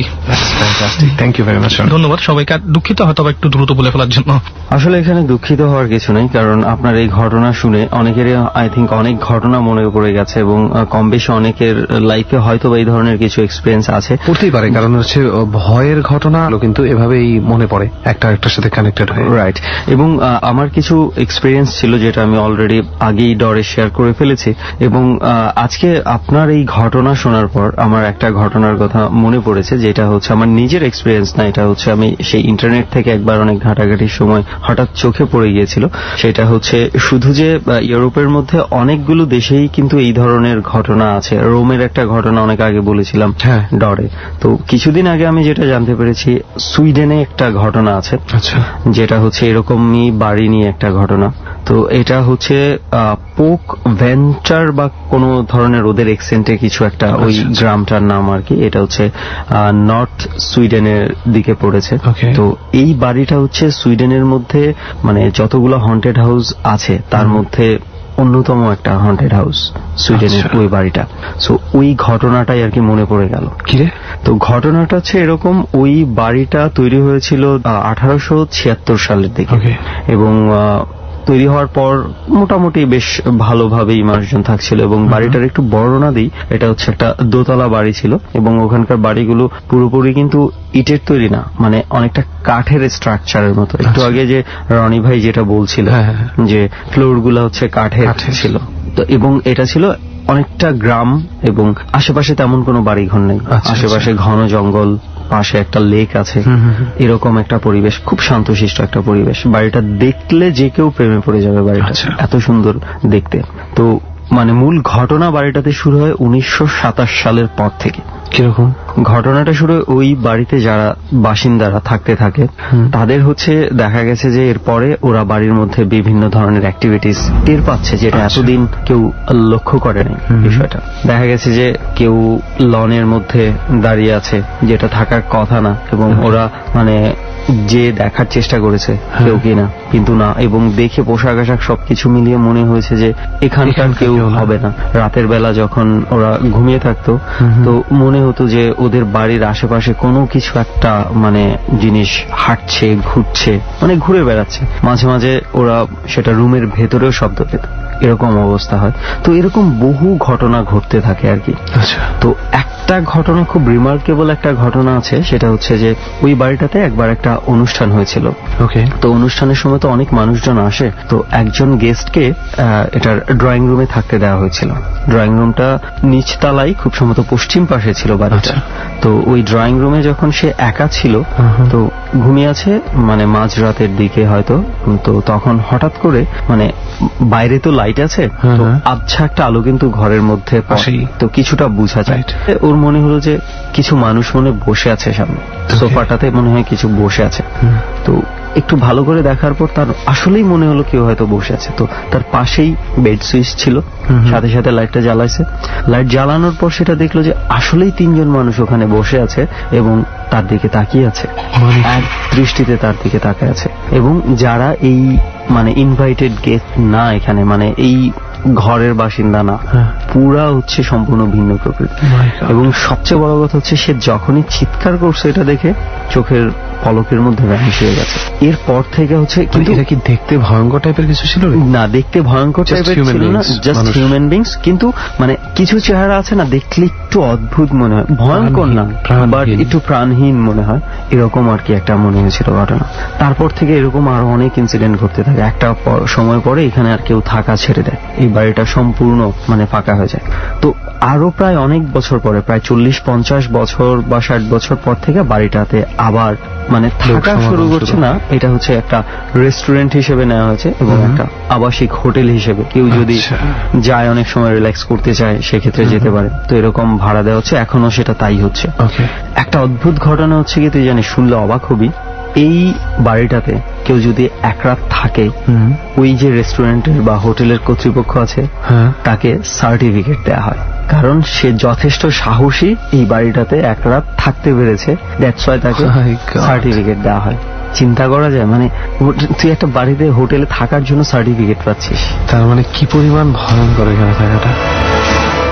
রাইট। সো এখনো পর্যন্ত এটা ওভাবেই ব্যবহার হচ্ছে, খুব একটা মানুষ এটাতে যাওয়ার সাহস দেখায় না। আসলে সবাই সবসময় সার্টিফিকেটটাকে প্রাধান্য দেয় না, অনেক বিষয় থাকে। সেটাই। তো যদি আমার ধারণা যদি আমরা সুইডেনের ভিসাটা পাইতাম, আই থিঙ্ক আমরা সার্টিফিকেট থাকতো। যাই হোক, সো আর কি রনি ভাইয়ের ঘটনা শুনে আর কি আমার এই ঘটনাটার কথা মনে পড়ে গেল, যে উনিও যে বাড়ির কথা বলেছিলেন, যদিও সেম না কিন্তু অলমোস্ট ইউরোপের আমরা অনেক কান্ট্রি আছে যেখানে এই ধরনের বাড়ির সন্ধান পাওয়া যায়। অস্ট্রেলিয়াতে আছে এই ধরনের বাড়ি। অস্ট্রেলিয়ার একটা বাড়ির ঘটনা আমি জানি, কিন্তু আজকে আর বলছি না, অন্য কোনো একদিন অস্ট্রেলিয়ার বাড়ির ঘটনাটা বলতে হবে। ওয়েল, আমরা এখন যেই বাসাটাতে আছি অলরেডি সেটাও একটা হন্টেড প্লেসই বলা যায়, একটা হন্টেড হাউসই বলা যায়। ডেফিনেটলি হন্টেড না হলে তো মানুষজন থাকছে, এখনো মানুষজন থাকছে, মানে আই এম টকিং, মানে comparing it with that Sweden house যেটার কথা তুই বললি, সেটার তুলনায় হয়তো বা ওইভাবে হন্টেড বলা যায় না, বাট ইটস অবভিয়াসলি হন্টেড। যাই হোক, তো এই হন্টেড বাসার মধ্যে যেটা ঘটে সবচেয়ে বেশি আমার মনে পড়ছে, বারবার আমি ঘটনাগুলো জানার পরে না ভিতরে চলে আসছে, যে হন্টেড বাসাতে মানুষ অদ্ভুত ভাবে মৃত্যু হয়। আর বারবারই থেমে যাচ্ছে এই কারণে গল্পগুলো বলছি না, কারণ হচ্ছে মৃত্যু তো শেষে হয় না। আর এই বাসাটা নিয়েও মানে মৃত্যুর ঘটনা আছে, সেটা তো আপনারা জানবেন, এবং তুই জার্নির সময় বলেছিলি যে কিছু অদ্ভুত মৃত্যুর ঘটনা। এক্স্যাক্টলি, ওই জন্য বললাম যে ঘটনাগুলো যারা শুনছেন তাদেরকে আমরা বলতে পারি যে অপেক্ষা করুন, একটার পর একটা লোমহর্ষক ঘটনা আপনারা পাবেন। কিছু ঘটনা রেহানের কাছেও আছে যেই ঘটনাটা আজকে শেয়ার করা হবে, সেটা এখন না বলার রিজন সেটাই বললাম, যে মৃত্যু তো শেষে হয়। ওকে, তাহলে চল আমরা আমাদের যে পরবর্তী অতিথি আছে আমরা তার কাছে চলে যাই। ডর চলছে এবং একের পর এক ঘটনা আপনারা শুনতে পাচ্ছেন, এবং আগেই বলেছি আমরা 2016 সালের এই প্রথম ডর নতুন সময়, অর্থাৎ ঠিক 12টা থেকে শুরু হচ্ছে। এবং রনি ভাইয়ের এক্সপিরিয়েন্স তো আমরা এর মধ্যে সবাই শুনে ফেলেছি। তো এবার যিনি অপেক্ষা করছে, অর্থাৎ যার স্টোরি আমরা এখন শুনতে যাচ্ছি, যার এক্সপিরিয়েন্স আমরা শুনতে যাচ্ছি, তার পরিচয়টা একটু জানবো, তারপর তার এক্সপিরিয়েন্স গুলো আমরা সবাই একসাথে মিলে শুনবো। সো ভাই, আপনার নামটা? আমার পরিচয় হচ্ছে গিয়ে আমি রিদুর রহমান। কি করেন আপনি? উত্তরা পাবলিকে পড়ছি। ওকে, সো রিদুর রহমান কিন্তু আমাদের সাথে যুক্ত হচ্ছে ফেসবুকের থ্রুতে। ফেসবুকে সে যোগাযোগ করেছে, সেই থ্রুতে সে আমাদের এই জার্নিতে চলে এসেছে। সো আপনাকেও বলি যে আপনারা যারা এই মুহূর্তে ডর শুনছেন, যদি নেক্সট ডরে অংশগ্রহণ করতে চান, প্লিজ ফেসবুকের থ্রুতে হতে পারে, সেটা ফোন কলের মাধ্যমে হতে পারে, যে কোনো ভাবে আপনি চাইলে কানেক্ট হতে পারেন আমাদের সাথে। তবে প্লিজ প্লিজ এবং প্লিজ আবারও বলছি, অবশ্যই যদি ফোন করেন কিংবা ফেসবুকেও আসেন, আপনার ফোন নাম্বারটা দিতে ভুলবেন না, তা না হলে কিন্তু আপনার সাথে কন্ট্যাক্ট করাটা সম্ভব হবে না। আর ফেসবুকে যদি যোগাযোগ করতে চান, সেক্ষেত্রে বলতে পারি ডরের একটা ফেসবুক পেজ রয়েছে ডর স্টোর নামে, অথবা আমার ফেসবুক ফ্যান পেজ আর যে সুমন নামে আছে এখানেও চলে আসতে পারেন, অথবা আর যে রেহানের যে ফেসবুক রয়েছে সেখানেও চলে যেতে পারেন, ইনবক্স করতে পারেন আপনাদের ডিটেলস জানিয়ে, দেন আমরা আপনাদের সাথে যোগাযোগ করব। হয়তো যদি সবকিছু টাইমিং হয়ে যায়, সেক্ষেত্রে হয়তো আপনারাও ডরের জার্নিতে যুক্ত হতে পারবেন। তো যাই হোক, আর কথা না বলে এবার আমরা এক্সপেরিয়েন্সের দিকে যাচ্ছি। তো ডর টিমের কাছে যেটা আমরা শুনেছি যে আপনার বেশ কয়েকটা এক্সপেরিয়েন্স আছে যেটা আপনি শেয়ার করতে চান, এবং মোটামুটি সবগুলো আপনার নিজের সাথেই ঘটছে। তো রাইট, আমরা তাহলে কোনটা দিয়ে শুরু করি? আসলে হচ্ছে কি, আমার ছোটকাল থেকে আমার সাথে এই প্যারানরমাল অ্যাক্টিভিটি। ওকে, তাহলে আমরা ফার্স্ট থেকে ছোটকাল থেকে এটা ধরা যায়। এটা হচ্ছে কি আপনার 1999 সালে, যখন আমার বয়স 5 কি 6 এরকম আর কি। তো আমরা সবাই মিলে গ্রামে যাই বেড়াতে, রাত্রেবেলা সবাই ঘুমিয়ে পড়ে। আমার নানু, ওনাকে আমরা বউ বউ বলি, আচ্ছা, তো উনি রাত্রেবেলা উঠে টিনের মধ্যে ঝাড়ু দিয়ে বাড়ি দিতেছিল, মানে সলার ঝাড়ু দিয়ে। আচ্ছা, ঝাড়ু দিয়ে বাড়ি দিতেছে আর বলছে ধুর ধুর যা। এটা কি ঘুমের মধ্যে? না, উনি সজাগ ছিল, সম্পূর্ণ সজাগ ছিল। তো আমরা আম্মু নাকি বলতেছে যে মা আমার কি হয়েছে, চিল্লাইতেছেন কেন? আরে এটা এসে বিরক্ত করতেছে। আচ্ছা, তো আমার নানু এভাবে বলে দিছে যে মা পোলাপেন করে দেখে রাখিস, এভাবে বলে দিছে। মানে আপনার আম্মাকে বলছে? জি, আমার আম্মুকে বলে দিছে। সবাই ঘুমিয়ে গেছে। ওখানে ঘুমিয়ে যাওয়ার পরে রাত্রেবেলা আমার পায়ের সামনে যে জানালা ছিল ঘরের ভিতরে, ওই জানালাটা খোলা ছিল। আচ্ছা, তো ওই জানলা দিয়ে কেউ একজন আমাকে মানে টেনে নিয়ে যেতে চাইছে। টেনে যখন চাইছে, আমার চিল্লানি দিয়ে উঠছি, সবাই উঠে গেছে, আর পায়ের মধ্যে 7টা আঁচড়ে দাগ ছিল। মানে ওই দিন রাতেই, ওই দিন আপনি যখন ঘুমিয়েছিলেন, সেই আপনার ঠিক পায়ের কাছে যেই জানালাটা ছিল, ওখান দিয়ে কিছু একটা আপনাকে টেনে নিয়ে যেতে চাইছিল। ওই দাগটা এখন আমার পায়ে আছে, আঁচড়ের দাগগুলা। সবাই উঠে গেছে আমার চিল্লানি শুনে। ববু বলতেছে, আমি তো কইছিলাম এটা আইছে, বদমাইশি করবে। আচ্ছা, তো তারপর দিন গেল, আমাকে সকাল হইলো, সকাল হওয়ার পর হুজুর কাছে নিয়ে যায়। ওদের কাছে নিয়ে যাওয়ার পরে আমাকে তাবিজ দেয় আর বলে দেয় যে সারা জীবন আমার সাথে যেন একটা যে কোনো একটা ধাতু লোহা থাকতে হবে। তো হ্যাঁ, এটাকে এখনো আপনি কন্টিনিউ করেন? হ্যাঁ, এখন আমার হাতে আছে, তাবিজটাও আছে। ওকে, সো এইটা কি জানতে পেরেছিলেন যে কি ছিল, কি জিনিস আপনাকে টান দিয়েছিল? না, সেটা আসলে জানতে পারিনি। আমার বুবু বলছে যে জাস্ট খারাপ জিনিস। আমার বুবু বুঝতে পারে যে কিছু অ্যাক্টিভিটিস আপনার নানু বুঝতে পারে? জি, উনি বুঝতে পারে যে কিছু আসলে অথবা কিছু হইলে বুঝতে পারে। এটা আপনাকেই কেন তাহলে টার্গেট করা হয়েছে? এটা হচ্ছে কি, আমার বুবুর সাথে নাকি কি একটা ছিল, ওইটা ওনার সাথে মিশে গেছে। আচ্ছা, তো ওইটাই নাকি ওনার মানে কোন বাচ্চা বাড়িতে সহ্য করতে পারে না। যেই জিনিসটা আপনার বুবুর সাথে মিশে গেছে ওইটা কোনোদিন বাচ্চা টাচ্চাকে সহ্য করতে পারে না। দ্যাটস হোয়াই আপনাকে নিয়ে যাওয়ার চেষ্টা করে। হ্যাঁ, ক্ষতি করার চেষ্টা করছিল। ওকে, যাক, তখন আর করতে পারেনি। তো এইটা হচ্ছে আপনার ফার্স্ট এক্সপেরিয়েন্স, যে ছোটবেলাতে যখন আপনি খুব ভালো করে বোঝেন না তখনই ঘটে গেছে। জি জি, লাকিলি আপনি মানে সার্ভাইভ করে গেছেন। ওকে, তো এরপরে আর কোন ধরনের ঘটনা কি ঘটেছে? হ্যাঁ, এরপরে ঘটনা ঘটছে, এটা হচ্ছে কি আপনার 2011-তে, 11-12 রোজায়। আচ্ছা, তখন আমি ঢাকা থেকে আমার দাদার বাড়ি যাই। তো দাদার বাড়ি যাওয়ার পরে, কোথায় সেটা? সেটা হচ্ছে গিয়ে কুমিল্লা বগুড়া জেলার নরেন্দ্রপুর গ্রাম। আচ্ছা, ওখানে যাই। তো যাওয়ার পরে জার্নি করে গেছি, খুব টায়ার্ড ছিলাম, খেয়ে দিয়ে ঘুমিয়ে যাব। আর চাচা তারাই নামাজ পড়তে গেছে। তো আমি চাচাকে বলে গেছিলাম, চাচা আপনি আমার সাথে ঘুমাইন, আমি একা ঘুমাইতে পারবো না। আচ্ছা, তো চাচা তারাবি নামাজ পড়তে গেছে, আমি টায়ার্ড ছিলাম, ঘুমাই গেছি। 8টার দিকে ঘুমাই গেছি। তো সাডেনলি আমার রাত্রের 1:30 কি ওরকম সামথিং লাইক দ্যাট, ওরকম টাইমে আমার ঘুমটা ভেঙে যায়। তখন আমি মোবাইলটা অন করে দেখি কি 1:30 বাজতেছে। তো দেখি আমি একা। তখন মনে পড়লো চাচারা তো বলছিলাম আমার সাথে ঘুমাইতে, চাচা ঘুমাইলো না। আচ্ছা যাক, সমস্যা নেই, একটু ভয় লাগতেছে। এতবেলা ঘুম ভেঙে গেছে। হঠাৎ করে জানলা খোলা ছিল, তো জানলার পাশে পুকুর ছিল। পুকুরে দেখতেছি যে অজু করতেছে একজন, সাদা জুব্বা পরা একজন লোক অজু করতেছে। আচ্ছা, তাই ভাবলাম যে চাচা মনে হয় তার জন্য নামাজ পড়ার জন্য উঠছে, দ্যাটস ওয়াই আমার সাথে নাই। আচ্ছা, চাচা আমার ডান পাশে উঁচু করতেছে পুকুরে। তাই আমি ভাবলাম কি ঘরের ভিতরে ঢুকবে। তো ঘরের ভিতরে ঢুকতেছে না। কিছুক্ষণ পরে দেখি কি মানে ভয় 1:30 কি ওরকম সামথিং লাইক দ্যাট, ওরকম টাইমে আমার ঘুমটা ভেঙে যায়। তখন আমি মোবাইলটা অন করে দেখি কি 1:30 বাজতেছে। তো দেখি আমি একা। তখন মনে পড়লো চাচারা তো বলছিলাম আমার সাথে ঘুমাইতে, চাচা ঘুমাইলো না। আচ্ছা যাক, সমস্যা নেই, একটু ভয় লাগতেছে। এতবেলা ঘুম ভেঙে গেছে। হঠাৎ করে জানলা খোলা ছিল, তো জানলার পাশে পুকুর ছিল। পুকুরে দেখতেছি যে অজু করতেছে একজন, সাদা জুব্বা পরা একজন লোক অজু করতেছে। আচ্ছা, তাই ভাবলাম যে চাচা মনে হয় তার জন্য নামাজ পড়ার জন্য উঠছে, দ্যাটস ওয়াই আমার সাথে নাই। আচ্ছা, চাচা আমার ডান পাশে উঁচু করতেছে পুকুরে। তাই আমি ভাবলাম কি ঘরের ভিতরে ঢুকবে। তো ঘরের ভিতরে ঢুকতেছে না। কিছুক্ষণ পরে দেখি কি জুব্বা পরা লোকটা পুকুরের অপোজিট পাশে, ওই পাশে হচ্ছে আমার দাদার কবর। আচ্ছা, অপোজিট পাশে দাঁড়ায়। যাকে প্রথমে আপনি ভেবেছিলেন হয়তো বা আপনার চাচা। হ্যাঁ, মানে কি এটা মুহূর্তের মধ্যে পুকুরের ওই? না, আমি তো ওয়েট করতেছি। উনি অজু করে উঠে গেছে, আমি দেখছি অজু করে উঠে গেছে। আমি ওয়েট করতেছি চাচা ঘরের ভিতরে ঢুকবে, তাহাজ্জুদ নামাজ পড়ার জন্য তো মসজিদে যাবে না। কিন্তু তিনি ঘরে না ঢুকে চলে গেছেন সেই কবরের ওখানে। চলে গেছে যে যাওয়াটা দেখিনি, বাট সামথিং 2-3 মিনিট পরে আমি দেখতেছি ওই পাশে। আচ্ছা, আমি খুব ভয় পাইলাম, মানে চাচা রাত্রেবেলা আমার দাদার কবর যাবে কেন? কবর তো যাওয়ার কোনো প্রশ্নই আসে না। তো সেদিন রাত চলে গেল এভাবেই। তো সকালবেলা উঠে চাচারা বললাম যে চাচা আপনি রাত্রেবেলা ওই পাশে গেছেন কেন? দাদার কবরে যাই কি জিয়ারত করতে গেছেন নাকি? দাদার কবরে তোমার দাদার কবর তো আমি যাই নাকি, কেন কি হয়েছে? আমি তো দেখলাম আপনারা অজু করে ওই পাশে গেছেন। তখন বললো যে না, আমি না, মানে জিনিসটাকে স্কিপ করার চেষ্টা করলো, এটা কিছু না। তো ওখান থেকে আমি আমার আব্বু নানা বাড়ি চলে যাই। ওখানে যাওয়ার পরে আমার চাচা একটা ফোন দিবে আমাকে। তো এই ফোনটা পেয়ে আমি তো খুবই খুশি। রুমের ভিতরে রাত্রে 2টা বাজে আমি ফোন। দ্যাট মিন্স ওই ঘটনাটা ওখানেই সমাপ্ত? হ্যাঁ, ওখানেই সমাপ্ত। আর কোনো আসলে আপনার চাচা মূলত বুঝতে পেরেছে হয়তো কিছু একটা আছে যেটা আপনার সাথে ওইভাবে আর ওই শেয়ার করেনি, কিছু বলেনি। ওকে, তো আমি আমার আরেক চাচার বাড়িতে চলে যাই, আমার আব্বু নানা বাড়িতে চলে যাই। ওখানে আমার চাচা আমাকে ফোন দেওয়ার পরে আমি সেই ফোন পেয়ে খুব মাস্তিতে আসি, টিপাটিপি করতেছি, ফুল সাউন্ডে গান। কিছুক্ষণ পরে স্মেল আসে। স্মেল আসার পরে দরজাটা একটু আমার ভিড়ানো ছিল রুমের। স্মেল আসার পর আমি যখন ফোনে লাউডলি গান ছাড়তেছি, করে ভিতর থেকে আমার দরজাটা লেগে গেছে, মানে থাম করে বাড়ি খেয়েছে ভেতর থেকে।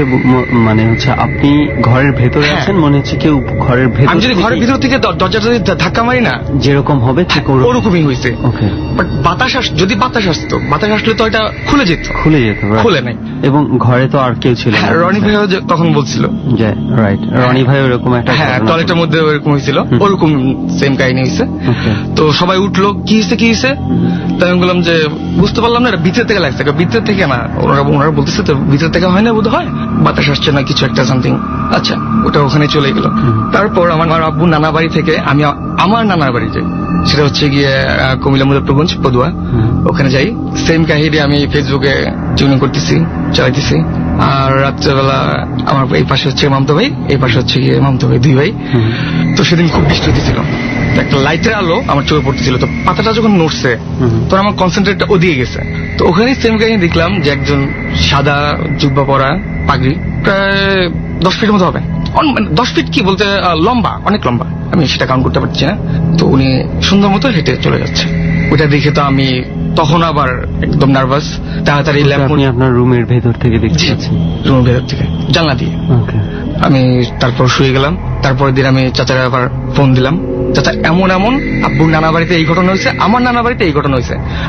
দেখো তোমার দাদার কিছু সার্গিত ছিল, তোমার দাদা তুমি যখন পেটে ছিলা তোমার দাদা দেখতে পারে নাই। তো ওদের হয়তো ওদের সাথে হয়তো দেখতে পারেনি বলতে উনি দেখে যেতে পারেনি। হ্যাঁ, মারা গেছেন, আমি যখন পেটেছিলাম তো মারা গেছেন। তো উনি হয়তো সামথিং তোমার এইসব কিছু করছে, মানে কোনোভাবে আপনার সাথে কানেক্ট করার চেষ্টা করছে। তো এটা ছিল আপনার দ্বিতীয় এক্সপেরিয়েন্স। আর কোন ধরনের কোন এক্সপেরিয়েন্স কি আছে? হ্যাঁ, তারপরেরই 2013-14 জানুয়ারি মাসে একটা হয়েছিল। তো আমি আবার দেশে গেছিলাম। দেশে যাওয়ার পর আমার এক মামার সাথে রাত্রেবেলা বাজারে গেছি ঘোরার জন্য, আর কিছু বাতার সাথে ছিল ওটা করার জন্য। তো যাওয়ার পরে অনেক আড্ডা মারছি, প্রায় রাত্রে 10:30 বেজে গেছে বাজারে যাওয়ার পরে। ফেরার পথে মামা বলতেছে কি, ভাগিনা আর কিছু বাজার সদাই করা দরকার ছিল, আমার তো মনে নাই, তো তুই এখানে দাঁড়া, আমি আসতেছি।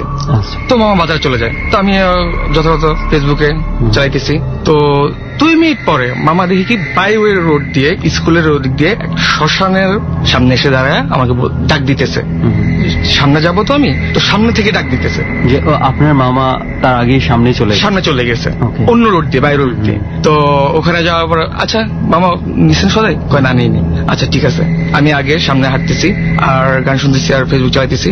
তো যাইতে প্রায় অনেকক্ষণ হাঁটলাম। তো কিছুক্ষণ পর প্রকৃতি দেখে সাড়া দেওয়ার জন্য আমি নিচে গেলাম, খাল পার্ক দিয়ে যাইতেছিলাম। তো মামার আমি একটু ভয় পাইতেছিলাম, তো মামার বলতেছিলাম মামা নিচে চলেন। তো মামা আমার সাথে গেল, চল।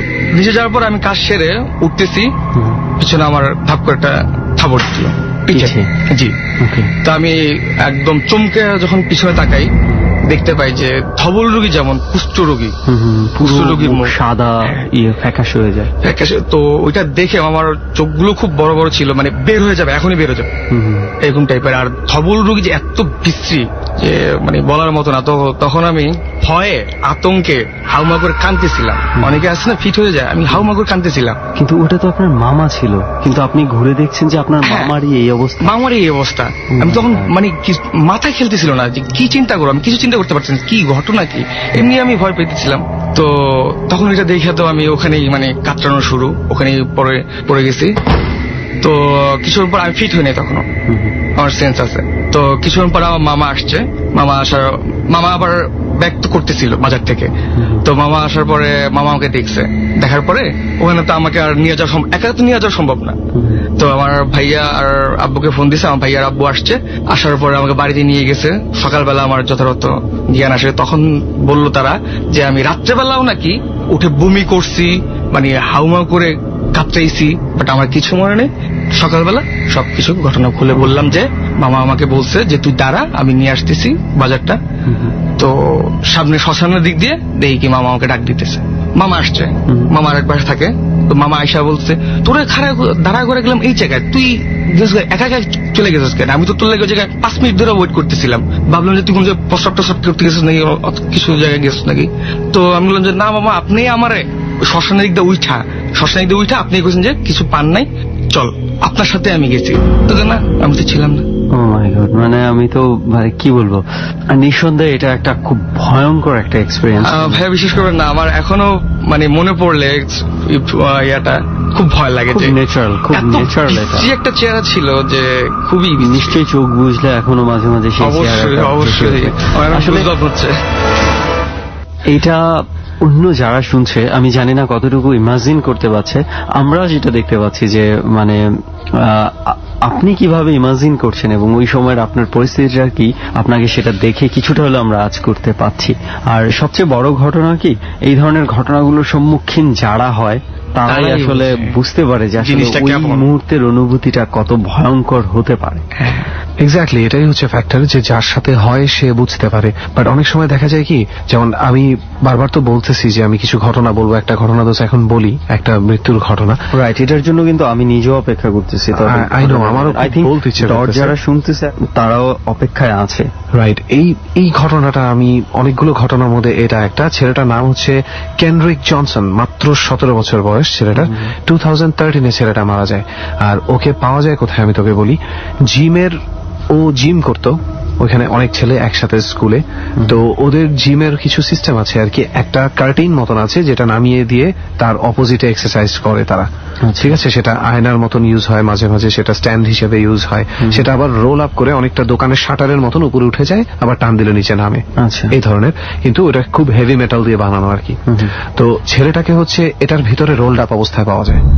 মাই গড, ঠিক আছে, যে ওকে সহ গেটটা সামহাও উঠে গেছে উপরে, বডি তো পুরো মানে অলমোস্ট ক্রাশড বডি, মুচড়ে যাওয়ার কথা একেবারে অনেকটা তাই হয়েছে। এবং তার জুতো খুলে গিয়েছিল, পা থেকে কন্টিনিউয়াস রক্ত পড়ছিল। পরের দিন এসে মানুষ লাশ খুঁজে পায়।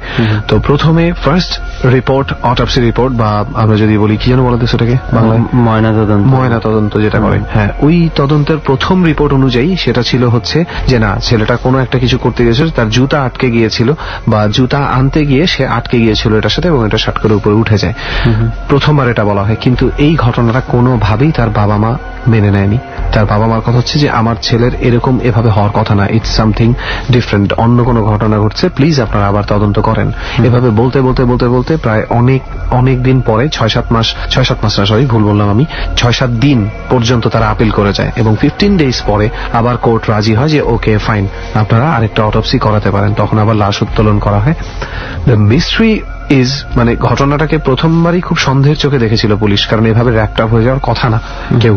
কিন্তু মিস্ট্রিটা হচ্ছে সেখানে অটোপসি যখন করা হয়, ময়নাতদন্তের সময় কিন্তু প্রত্যেকটা অঙ্গ প্রত্যঙ্গ খোলা হয়, এবং ওই প্রত্যেকটা অঙ্গ প্রত্যঙ্গ আবারও যখন কবর দেওয়া হয় তার আগে কিন্তু আবার জায়গা মতো বসিয়ে একদম সেট করা হয়।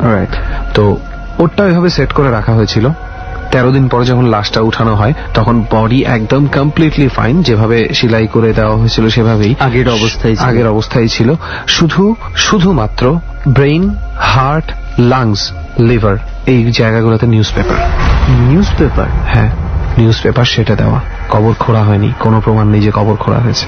ও মাই গড, মানে তো মানে কোনো ভুলবশত কোনো কিছু হয় নাই তো, যেখানে মানে ওই ময়নাতদন্ত করা হয়েছে ওখান থেকে কোনো কিছু?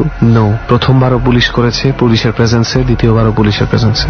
রাইট, এবং দ্বিতীয়বার তো এটা মানে গুজে দেওয়ার কোনো কারণ নাই, এই বডিতে কেনই বা এটা গুজে দেওয়া? আমি জাস্ট এটা তোকে স্টার্টিং হিসেবে এই ঘটনাটা বললাম, আমি একদম সবার শেষে এই অদ্ভুত মৃত্যু রিলেটেড যে ঘটনাটা বলবো দোষ, আমি বলতে পারতেছি যে মানুষ ভয় পাবে অটোমেটিক্যালি, এবং আমার ভয় লাগছে এটা চিন্তা করতে যে এরকম মৃত্যু কিভাবে সম্ভব।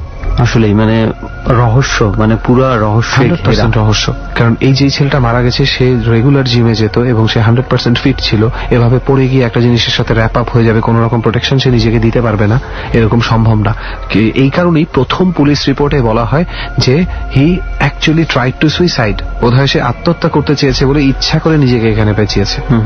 বাট এটাই তার মা বাবা স্বীকার করতে পারে না যে না, তার ছেলের সুইসাইডাল টেন্ডেন্সি। এবং আমি তোর কাছ থেকে যেটা মানে যেই স্ট্রাকচারটার বর্ণনা শুনলাম, আমার মনে হয় না এখানে নিজেকে পেঁচানো সম্ভব কোনোভাবে, ইচ্ছে করে কেউ মনে হয় পারবে না। সো আসলে এরকম চতুর্দিকে এরকম ঘটনা আছে, মানে পুরো বিশ্বেই ছড়িয়ে আছে এরকম অনেক মিস্ট্রি, অনেক। আপনার আমি একটু আগে যে ঘটনাটা বললাম সেই ঘটনাটা ঘটেছে আমেরিকায়, ফিলাডেলফিয়া নামে একটা জায়গা আছে, অনেকেই জানে সেই ফিলাডেলফিয়ার স্টোরি। যে কেউ সার্চ করলেই এটা খুঁজে পাবে।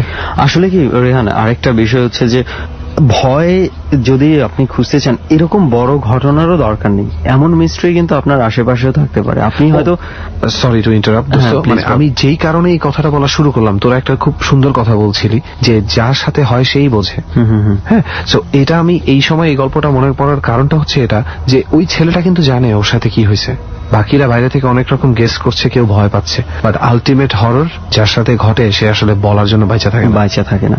আর আমি যেটা বলছিলাম যে ধর এত হরর ঘটনা না হলো অনেক মিস্ট্রি আপনার আশেপাশেই আছে, হয়তো কোনো একটা মিস্ট্রিয়াস সাউন্ড আছে আজও পর্যন্ত আপনি বুঝতে পারছেন না শব্দটা আপনি কোথায় পাচ্ছেন, মনে করে দিচ্ছিস মেইল আপনি কোথায় পাচ্ছেন, হাম পড়িসনি এই ঘটনাটা। সেই জন্যই আমি বলছি এরকম মিস্ট্রি কিন্তু আপনার আশেপাশে প্রচুর আছে, হয়তো অনেক মিস্ট্রিকে শেষ পর্যন্ত আপনি ইগনোর করে চলে এসেছেন যে এটা আপনার কোনো আপনার হার্ম করছে না আপনাকে, সো লেট ইট বি। আমি যে সাউন্ডটার কথা বললাম দা হাম, এটা কিন্তু নেসা থেকে বলা আছে যে এই শব্দটার আজ পর্যন্ত ওয়ার্ল্ডে, আমি যদি খুব মানে মিস্টেক না, ইয়ারগুলো হয়তো পারফেক্ট না, তবে ডিফারেন্সটা কিছুটা এরকম যে 97-এ একবার, 2001-এ একবার, 2007-এ একবার, 2011-এ একবার, এভাবে করে একটা এই টাইপের একটা সাউন্ড, ঠিক আছে, বেশ কয়েকবার অনুভূত হয়েছে। নাসার রিড করেছে এটা, আজ পর্যন্ত কেউ জানে না what that sound came from. And same thing happened under the sea, পানির নিচেও সেম জিনিসটা ঘটে। প্রচন্ড হাই ফ্রিকোয়েন্সিতে একটা সাউন্ড, যে সাউন্ডটা মাছেরা ধরতে পারে এবং স্পেশাল কিছু যন্ত্র ধরতে পারে, আজ পর্যন্ত সেটারও কোনো রিসার্চ খুঁজে পাওয়া যায়নি।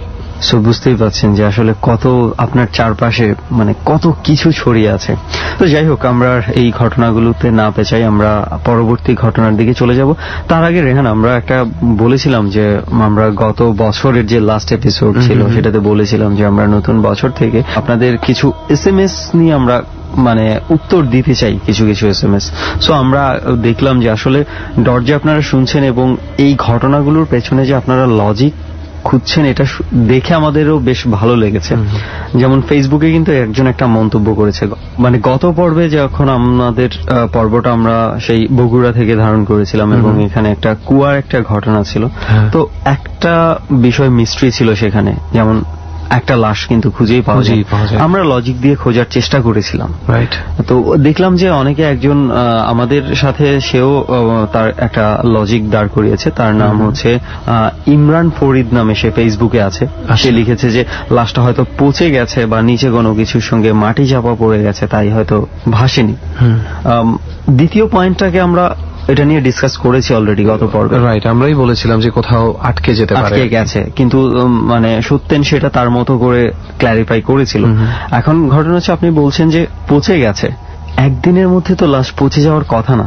নো ওয়ে, অনেকখানি ফুলে যেতে পারে, কিন্তু পচে যাওয়া, ফুলে গিয়ে লাশের আরো ভেসে ওঠার চান্সেস বাড়ে। সেটাই আমি ভাবছিলাম যে অবশ্যই এটা বেড়ে আরো ফুলে ফেপে উঠে যেতে পারত, কিন্তু এটা পচে গলে একেবারে পানির সাথে বিলীন হয়ে যাবে একদিনে, ইম্পসিবল। তো যাই হোক, অনেক ধন্যবাদ যে আপনারাও লজিক দিয়ে চিন্তা করেন, এবং আপনারা হয়তো বা ধরতে পেরেছেন অলরেডি যে আমরা কিন্তু যে লজিক নিয়ে চিন্তা করে শুধু তাকেই রেসপন্ড করেছি। সো আপনাদের অনেকের যদি এই ধরনের মেসেজ থেকে থাকে যে আরো ভালো স্টোরি চাই, গ্রামের স্টোরি চাই, শহরের স্টোরি চাই, এগুলো সম্পূর্ণ আপনাদের পার্সোনাল অপিনিয়ন, এবং অ্যাবাউট দ্য স্টোরি আমরা বানাই না। সো আপনারা আরো ভালো স্টোরি যদি চান, প্রার্থনা করুন যাতে মানুষের সাথে ভৌতিক বিপদ আরো ঘটে, যদি আপনাদের এমন প্রার্থনা করতে ইচ্ছে করে। ওকে, চল তাহলে এবার আমরা আমাদের পরবর্তী যিনি ঘটে আছে, আশা করি আই হোপ কেউ প্রার্থনা করেনি, সে নিজেও প্রার্থনা করেনি তার সাথে এরকম ঘটুক, তো তারপরেও ঘটে গেছে। এবার তার কাছে যাই, আমরা একটু তার ঘটনাগুলো শুনি। ডরে তো অনেকগুলো অতিথি থাকে, তোমরা সবাই জানোই, আর এবারও আমাদের সাথে অনেকজন অতিথি আছে, তার মধ্যেই একজনের সাথে এখন পরিচিত হবো। কি বলি সুমন? ওকে, আর দেরি না করে তাহলে চলে যাই তার কাছে। ভাইয়া, পরিচয়টা একটু জেনে নেই প্রথমে। জি ভাইয়া, আমার নাম হচ্ছে মোহাম্মদ সালাউদ্দিন আহমেদ, আমি থাকি ঢাকা শনিরাকড়ায়। ওকে, তাহলে সালাউদ্দিন ভাই, আমরা সময় নষ্ট না করে আমরা সরাসরি ঘটনার দিকে চলে যাই। আপনি যেই ঘটনাটা শেয়ার করতে চান, আমরা ডট টিমের কাছে যেগুলো শুনেছি, তো তার মধ্যে থেকে প্রথমে যেই ঘটনাটা আপনি শেয়ার করতে চান সেটা দিয়েই শুরু করি। প্রথমে আমি যে ঘটনাটা শেয়ার করব ওটা ঘটে গেছে 2007 সালে আমার সাথে। আমি প্রত্যক্ষ সাক্ষী। ওই সময় আমি 2007 সালে 10-এ পড়ি, এসএসসি পরীক্ষার্থী। আচ্ছা। তো ওই সময় ওয়েস্ট ইন্ডিজে ওয়ার্ল্ড কাপ চলতেছিল, টি-20 বিশ্বকাপ। যেহেতু খেলাটা হচ্ছিল ওয়েস্ট ইন্ডিজে, যার কারণে মানে খেলাটা শেষ হতে মেবি 2টা আড়াইটা বাজতো রাত। আমাদের সাথে টাইমিং এর একটা পার্থক্য রয়েছে। যেহেতু ছোটবেলা থেকে আমি খেলাধুলা খুব ভালো খেলি এবং খেলাধুলা খুব পছন্দ করি, তো যার কারণে ওই সময় আমাদের গ্রামে তেমন বিদ্যুৎ ছিল না বা টিভিরও তেমন একটা ছিল না, চলছিল না। তো আমরা সব বন্ধু বান্ধব মিলে আমাদের বাড়ির পাশে একটা দোকান আছে, দোকানে সবাই আমরা মানে খেলা দেখতাম। তো খেলা দেখে আমি সব সময় বাড়িতে চলে যেতাম। বাড়িতে যাওয়ার সময় আমার বাড়ি এবং দোকানের মাঝে মাঝে একটা জায়গা আছে, যেটার যদি একটু বর্ণনা দিতে চাই, বর্ণনা হচ্ছে এরকম যে একটা মসজিদের সামনে একটা স্কুল, প্রাইমারি স্কুল, আর বাম পাশে কিছু বাগান, একটা কিছু কবর আছে। তো ওইখানটা মানুষ যখন দিনে যায় তখন তারা একটু মানে ভয় পায় আর কি। তো যখন আমি রাত্রে মানে যাইতাম তখন আমার কাছে খুব ভয় পেতাম। আমার কাছে মনে হতো যে কেউ যেন আমার পিছনে হাঁটতেছে। আমি যখন হাঁটতাম ওই হাঁটার শব্দ আমি পাইতাম, বাট আমি যখন থেমে যেতাম তখন আমি হাঁটার শব্দ পাইতাম না। তখন আমি এরকম খুব ভয় পাইতাম। তো আমি যখন এই ভয় পাইতাম তখন আমি মনে মনে ভাবতাম যে আমি আর খেলাতে আসবো না, কারণ এই জায়গা সম্পর্কে আমি আগেও জেনেছি যে এখানে অনেক ভয়াবহ ঘটনা ঘটেছে, যার কারণে আমি প্রতিজ্ঞা করতাম যে আমি আর খেলা দেখবো না। তো বাসায় গিয়ে যখন আমি আব্বা আম্মুকে বলতাম যে এই আমার সাথে ঘটে খেলা দেখতে মানে দেখে আসার সময়, তখন আমার আম্মু আমাকে প্রায় বলতো যে জায়গাটা আসলে বেশি ভালো না, এত রাত্রে আসা দরকার নেই, খেলা দেখার দরকার নেই। তারপরও আমি ভাবতাম ঠিক আছে আমি খেলা দেখবো না, কিন্তু যেহেতু আমি খেলা খুবই ভালোবাসি, তার মানে আমার সকালবেলা ঘুম থেকে উঠলে আমার এইসব কথা মনে থাকতো না, আমি খেলা দেখতে যেতাম। তো খেলা দেখতে যেতাম। ওখান থেকে কি সবসময় আপনি একাই আসতেন? হ্যাঁ, একা আসতাম এই কারণে যে খেলা দেখার পরে আমি কারো বাসা থাকবো এরকম আমার মনে ছিল না, যার কারণে আমি একা একা বাসা চলে আসতাম। ফাইনাল ম্যাচটা হচ্ছিল যে বৃষ্টির কারণে একটু শুরুতে দেরি হয়েছিল, মানে ভয়। ওই হাঁটার শব্দ আমি পাইতাম, বাট আমি যখন থেমে যেতাম তখন আমি হাঁটার শব্দ পাইতাম না। তখন আমি এরকম খুব ভয় পাইতাম। তো আমি যখন এই ভয় পাইতাম তখন আমি মনে মনে ভাবতাম যে আমি আর খেলাতে আসবো না, কারণ এই জায়গা সম্পর্কে আমি আগেও জেনেছি যে এখানে অনেক ভয়াবহ ঘটনা ঘটেছে, যার কারণে আমি প্রতিজ্ঞা করতাম যে আমি আর খেলা দেখবো না। ফাইনাল ম্যাচটা হচ্ছিল বৃষ্টির কারণে একটু শুরুতে। হ্যাঁ, তো ফাইনাল ম্যাচটা অস্ট্রেলিয়া আর ওয়েস্ট ইন্ডিজ ম্যাচটা ওই সময় আমরা খুব আনন্দ সহকারে দেখলাম বন্ধু বান্ধব মিলে।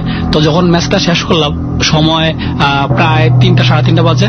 তা আমি মনে মনে ভাবলাম যে রাত্র অনেক হয়ে গেছে, এখন কি আমি থাকবো কারো বাসায় নাকি আমি চলে যাব, বা এরকম কেউ নাই যে কাউকে আমি বলবো যে আমার বাসায় দিয়ে আসার জন্য বা সাথে যাওয়ার জন্য, কারণ সবাই আমার মতোই, তারা কেউ সাহস পাচ্ছে না। যেহেতু আমি আগেও অনেকবার এখানে রাস্তা দিয়ে গেছি, আমার সাহস না ইনশাল্লাহ আমি পারবো যেতে। কিন্তু যখন আমি রাস্তা দিয়ে হাঁটতেছিলাম কেন জানি আমার খুব মানে শরীরটা কেমন জানি খুব খারাপ লাগতেছিল, মানে খুব ভয় লাগতেছিল, বা ওই আগের যত ঘটনা আমার সব মনে পড়তেছিল।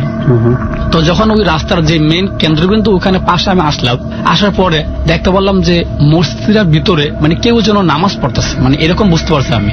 মানুষ নামাজ পড়লে, যেহেতু আমাদের মসজিদের ভিতরে থাইগুলা ছিল না, তা মানে বাইরে থেকে মানে কিছু একটা আভাস বোঝা যায় যে কেউ নামাজ পড়তেছে।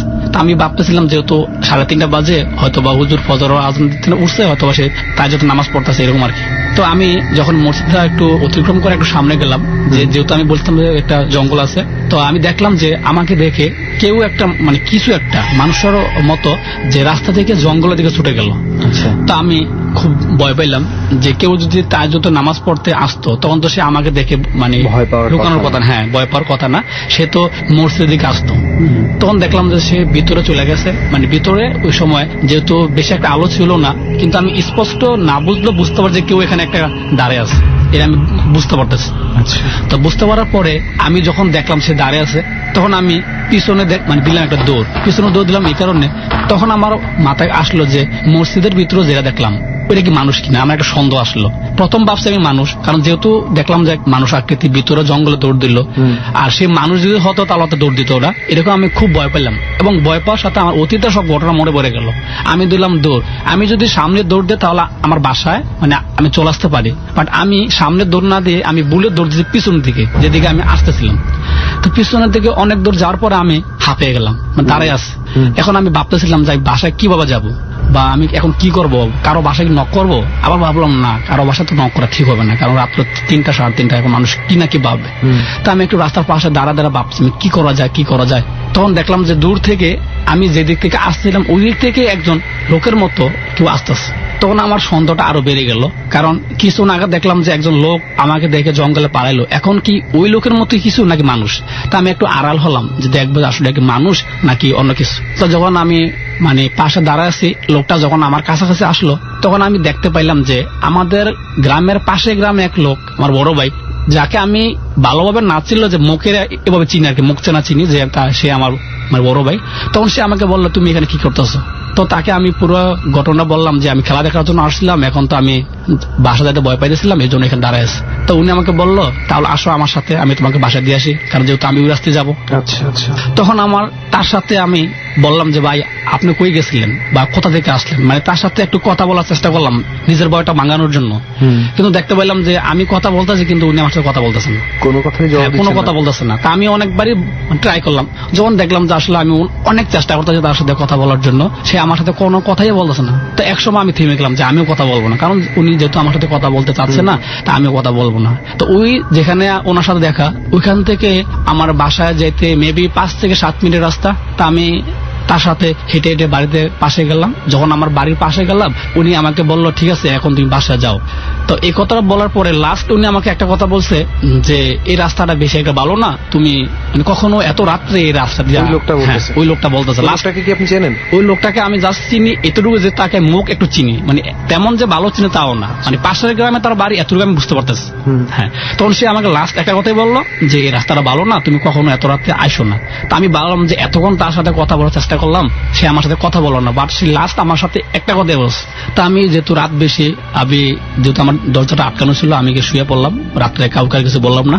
সকালবেলা আমি আম্মুকে পুরো ঘটনা বললাম। তা আম্মু আমাকে বললো যে যেহেতু তোমাকে আমি আগে বলছিলাম যে এখানে খেলা দেখার যাওয়া দরকার নাই, এখানে তো বিভিন্ন ঘটনা ঘটে, তোমার যাওয়া দরকার নেই, তা তো তুমি আমার কথা শোনো নাই। তাই আমি ভাবলাম যে যা হয়ে গেছে এখন তো কিছু করার নাই। তা আমি ভাবলাম যে 2 দিন পর হঠাৎ করে মনে পড়লো যে ভাই আমাকে এত একটা বিপদ থেকে রক্ষা করলো, তার সাথে একটু কথা বলে আসে, তাকে একটা ধন্যবাদ জানাই। তা আমি গেলাম, হাঁটতে গেলাম, হাঁটতে যাওয়ার পরে তার সাথে হঠাৎ করে দেখা। তো আমি তার সাথে প্রথমে সালাম দিলাম, ভাই কেমন আছেন? আসলে ওই দিন যদি আপনি আমাকে হেল্প না করতেন তাহলে হয়তো বা আমার একটা ক্ষতি হতো, যে আমি বাসায় আসতে পারতাম না, কি না কি হতো বলতে পারতাম না। যখন আমি কতগুলো বলতেছিলাম তখন সে আমার দিকে কিভাবে তাকে আছে, এমন ভাবে তাকে আছে যে সে আমার কথা কিছু বুঝতে পারতেছে না, এরকম আর কি। তখন সে হঠাৎ করে আমাকে বললো যে তুমি কি বলতেছো এগুলা, পরশু রাত্রে আপনি আমাকে বাসা দিয়ে আসলেন না? তখন আমার সে আমাকে বললো কোন দিন? আমি তো ওই দিন বাসায় ছিলাম না, আমি তো বেড়াতে গেছিলাম। তখন ভাই যখন আমার সাথে ওই লোকটার সাথে আমি হেঁটে হেঁটেছিলাম, যতটুকু না ভয় পাইছি, তখন যেন আমার ওই দিনেও মনে হয় যে তার সাথে বেশি আমি ভয় পাইছিলাম।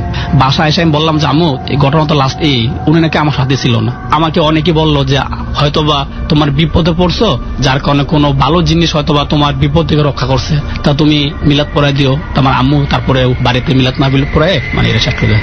এরপরে ওইসব ঘটনা আমার সাথে ঘটে নাই। তো এখন যখন আপনি ওই রাস্তা দিয়ে যাতায়াত করেন রাতের বেলা, আপনার কি মনে হয় কেউ পেছনে হেঁটে আসছে? যেহেতু আমি ঢাকা পড়াশোনা করি, আমি গ্রামে যাই 2 মাস 3 মাস পরে, এখনো আমি যদি ওই রাস্তা দিয়ে যাই, শুধু আমি না, যে কোনো লোকও যদি সন্ধ্যার পরে ওই রাস্তা দিয়ে যায় তার একটু ভয় লাগে। আর এখন আমি সন্ধ্যার পরে ওই রাস্তা দিয়ে, যেহেতু বাড়িতে গেলে আমি সন্ধ্যার পরে বাসা চলে যাই, ওই রাস্তা দিয়ে আমি একা একা যাওয়ার চেষ্টা করি না।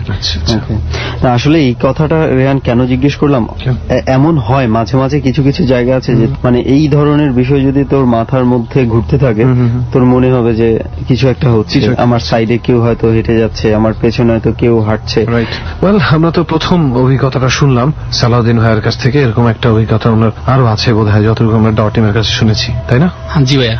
দ্বিতীয় ঘটনাটা হচ্ছে আমার বড় ভাইয়ের সাথে, এটা হচ্ছে 1995। তো আমাদের গ্রামে একটা রেওয়াজ ছিল যে ঢাকা যে মসজিদে মুয়াজ্জিন থাকে ওইটা ছিল না, বা এখনো নাই। তো হুজুর যখন ছুটিতে যেত তখন হয়তো যে কোনো একটা ছাত্রের উপর দায়িত্ব পড়তো যে মসজিদে আজান দেওয়ার জন্য। তো ওইভাবেই আমার এক বড় ভাই, ওনার উপর দায়িত্বটা পড়ছে আজান দেওয়ার জন্য। তো উনি দিনের বেলায় তার দায়িত্ব যথাযথভাবে পালন করছে, আজান দিছে। তো এশার আজান দিছে, নামাজ পড়ছে উনি নিজেও।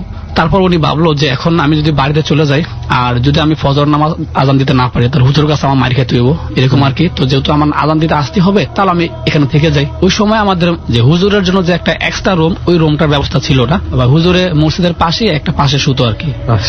তো যখন উনি সিদ্ধান্ত নিল না আজকে মসজিদে থাকবে, তার বন্ধু বান্ধব কাউকে বললো না যে তার সাথে থাকার জন্য। সে এশার নামাজ পড়ে যথারীতি সে ঘুমিয়ে পড়লো। ঘুমিয়ে পড়ার পরে সে গভীর রাত্রে মেবি 3টা থেকে 3:30 বাজে, ওই সময় সে ওয়াশরুমে যাওয়ার জন্য বাইরে হলো মসজিদ থেকে। কল পারে হাত পা ধুতেছিল, সে অনুভব করতেছে একটু গরম লাগতেছে, যেহেতু ওই সময় ছিল শীতকাল। যার কারণে গরমটা কি ওই ওয়াশরুমটার মধ্যে? না, ওয়াশরুম, সে তো ওয়াশরুম থেকে বের হয়ে হাত পা ধোয়ার জন্য খুব গরম লাগতেছে। তখন তার কাছে কেন যেন মনে হলো যে শীতকালে এত গরম কেন। তখন সে যখন হাত পা ধুয়ে মানে মসজিদের দিকে আবার মুভ করলো যে আসার জন্য, তখন কে যেন পিছন থেকে তাকে একটা আঘাত করলো। সে একটা চিৎকার দিয়ে শুয়ে পড়লো, তার আর কিছু মনে নেই। সে ওখানে দিয়ে শুয়ে পড়লো বলতে মানে আঘাত পড়ে গেছে, আঘাত পেয়ে পড়ে গেছে, তার আর কিছু মনে নেই। পরের ঘটনা হচ্ছে সে তার মুখ থেকে সোডা, ওইটা হচ্ছে এরকম যে যখন মানুষ নামাজ পড়ার জন্য মসজিদে আসলো, অজু করার জন্য কলপারে গেল, তখন দেখলো যে একটা ছেলে মাটিতে পড়ে আছে। দেখাচ্ছিল যে এটা নামটা বলতে চাচ্ছি না আর কি, ওনাকে মসজিদের দায়িত্ব দিয়ে গেল। যেহেতু মাগরিব এশা সে আজান দিছে, হয়তোবা সে মানে কিছু একটা বুঝতে পারছো তারা। তো সুস্থ করার পরে তাকে জিজ্ঞাসা করলো যে তুমি কলপারে কেন আসছিল না? তখন সে বলল যে মসজিদে ছিলাম, হঠাৎ করে দেখলাম যে কে যেন পিছন থেকে আমাকে আঘাত করলো, আর আঘাত করার পরে যে আমার কি হয়েছে আমি কিছু বলতে পারবো না, মানে সেন্সলেস হয়ে গেছে। তখন তারা বললো যে আসলে তুমি যেটা করছো এটা খুবই ভুল করছো, কারণ মসজিদের ভিতরে গভীর রাতে কিছু জিন আছে যারা নামাজ পড়ার জন্য আসে। হয়তোবা তুমি বুঝতে পারো না যে তারা কোন পাশে, একটা নিয়ম আছে যে মসজিদের কোন একটা পাশে ওই জিনটা নামাজ পড়ে, হয়তোবা তুমি ওই পাশে শুয়েছিল। আবার তুমি মসজিদের ভিতরে যে আদব আছে তুমি আদবগুলো পালন করো না, যে পবিত্রতা আপনি সেই জিনটাকে বা যেটাই হোক না সেটাকে একটু জ্বালাতন করেছেন আর কি। হ্যাঁ, হয়তোবা তাদের সাথে বেয়াদবি করেছিল, যার কারণে তোমার সাথে এই ঘটনা ঘটছে। তো বাড়িতে দিয়ে আসার পর তার প্রচন্ড জ্বর, ডাক্তার কাছে যাওয়ার পরও দেখলাম যে আসলে তার আশানুরূপ তেমন কিছু ফল পাচ্ছে না। তো হঠাৎ করে তার প্যারালাইসিস হয়ে গেল ওই জ্বর থেকে। প্যারালাইসিস হওয়ার পরে তার হাত পা কিছু নাড়াতে পারতেছে না, জাস্ট সে উঠতেও পারতেছে না, এরকম অবস্থা। তারপরে তার চিকিৎসা করার পরে মনে হয় সে অসুস্থ ছিল, মেবি 1 থেকে 1.5 মাস পর্যন্ত সে শোয়াতে ছিল। সে যখন সুস্থ হলো, সে পুরোপুরি সুস্থ হয় নাই, তার হাত পা নাড়াতে পারে বাট তার ডান পাটা আর নাড়াতে পারে না। বর্তমানে যে 2016 সাল চলে আসছে, এই 15 থেকে 17 বছর ভিতরও তার পাটা কোনো সমস্যা। ডাক্তাররা কোন ধরনের কোন সলিউশন? ডাক্তাররা সলিউশন তো হাত পা তো 4টাই সমস্যা ছিল, সবগুলাই ভালো হয়েছে, 3টা, একটা পা আর সমস্যা রয়ে গেছে। ওকে, আসলে সালাউদ্দিন ভাইয়ের কাছে আমরা যেই দুটো গল্প শুনলাম যে কন্টিনিউড আতঙ্কটা হয়তো আছে, কিন্তু একেবারে মানে ভয়ে যে ভিতরে গেঁথে যাওয়া সেই ব্যাপারটা থেকে বোধহয় একটু দূরে। ভাই আমাদের এই মসজিদে ঘিরে মানে ছোটখাটো কিছু ঘটনা আছে যেটা আমাদের গ্রামের আশেপাশে যারাই আছে তারাই বুঝতে পারে মসজিদকে ঘিরে আশেপাশে কিছু ঘটনা আছে। যেমন একটা ছোট্ট করে একটা ঘটনা যদি বলি, যেমন মসজিদের পাশে একটা সাপের গর্ত আছে, যে সাপটাকে শুধু আমি না এই রাস্তা দিয়ে যারাই যাতায়াত করে সাপটাকে তারা দেখতে পায়। এটা তো খুব একটা স্বাভাবিক ঘটনা। স্বাভাবিক ঘটনা না, আমি ঘটনা বললাম এই কারণে যে সাপটা আমি এবার আমাদের বাড়ির পাশে একজন লোক দেখতেছে যে একটা সাপ গর্ত থেকে বেরোইছে, সে চিৎকার দিয়ে উঠলো, সে দেখছে যে সাপটা বেরোইছে। তা আমরা দৌড়ে গেলাম, সে বললো যে এখান থেকে বিশাল বড় সাপটা বেরোইছে। তখন তাকে আমরা ওই সাপটা মারার জন্য গর্তটা চারপাশে জাল, তা 5 ফুট 6 ফিট উচ্চতা করে চারপাশে আমরা জাল দিয়ে বেরিবাদ দিলাম আর কি, যাতে সাপটা যখন গর্ত ঢুকে তখন সে আটকাবে। অনেকক্ষণ ওয়েট করলাম, বিশ্বাস করবো জানি না, অনেকক্ষণ পরে যখন আমরা ওই গর্তের পাশে আসলাম দেখলাম যে সাপটা গর্তে ঠিকই আবার ঢুকে গেছে, কিন্তু জালটার ভিতরে কোনো সমস্যা হয় না, একবার যেভাবে আছে ওইভাবে আছে। তো কিছুদিন পরে আমাদের এখানে সাপুরে আছে সাপ ধরার জন্য, তাকে বললো যে এখানে একটা সাপ আছে, সাপটা তো বিশাল সাপ, তো আপনি যদি পারেন আমাদের একটু উদ্ধার করেন। তখন সে আশেপাশে যতই সাপ ধরছে সে কোনো সমস্যা হয়নি, কিন্তু এই সাপটা ধরা আসার পরে সে যখন বিন বাজালো, মন্ত্র পড়লো, তখন সে বুঝতে পারলো যে আসলে সাপটা কোনো স্বাভাবিক না। তখন সে একটা কথাই বললো যে ভাই আমার পক্ষে সাপটা ধরা সম্ভব না, এই সাপটা যেভাবে আছে এভাবে থাকবে, কোনো ক্ষতি করবে না, যদি আপনারা তাকে কোনো ক্ষতি না করেন তাহলে ওই সাপটা কখনো ক্ষতি করবো না। পরে অনেকেই সাপটা দেখছে ওই রাস্তা শুয়ে থাকে, কিন্তু কখনো কেউ পাড়া দেয় না, মানে পাড়া দিবে এই অবস্থা, বাট কখনো কেউ পাড়া দেওয়া নাই, আর আজ পর্যন্ত ওই সাপটা কারো ক্ষতি করে না, কিন্তু সাপটা সচরাচর সবাই দেখে যাচ্ছে ওই রাস্তায়। আসলে মানে এটাই আমি ভাবছিলাম যে সালাউদ্দিন ভাইয়ের ঘটনা নিয়ে প্রথমেই যেটা বললাম যে ওনার ঘটনাগুলোতে কিছু লজিক পরিষ্কার থাকে না। যেমন মনে কর যে ছেলেটাকে আঘাত করার কথা, হ্যাঁ, এই আঘাত করার পরে তার যে সিচুয়েশনটা হয়েছে সে কিন্তু একেবারেই এলোমেলো হয়ে গেছে।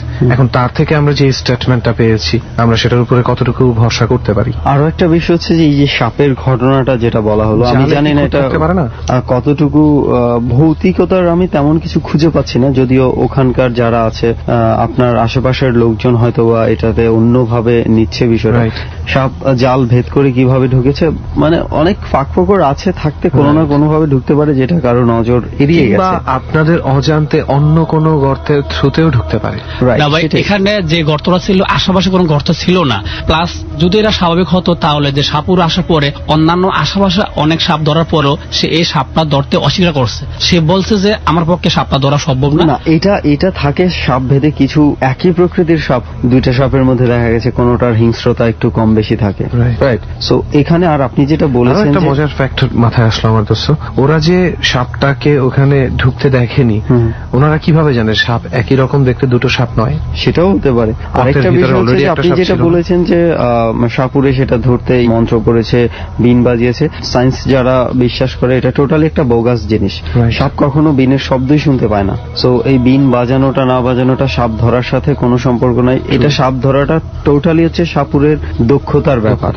এটা দক্ষতা দিয়েই ধরে, সাপুরে বিনটা বাজায়, মন্ত্র পড়ে। এটা হচ্ছে একটা এনভায়রনমেন্ট ক্রিয়েট করার জন্য। অ্যাকচুয়ালি সাপের কোনো কান নেই। সো যে এনভায়রনমেন্টটা দ্বারা মানুষজন একটু অন্যরকম ভাবে বিষয়টাকে অন্যভাবে রিলেট করে।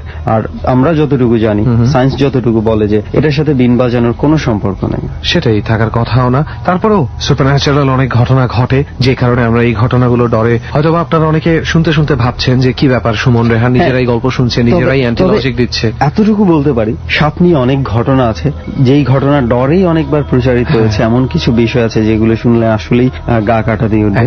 এবং আর সত্যিকার অর্থে বলতে আমি সাপ খুব ভয় পাই।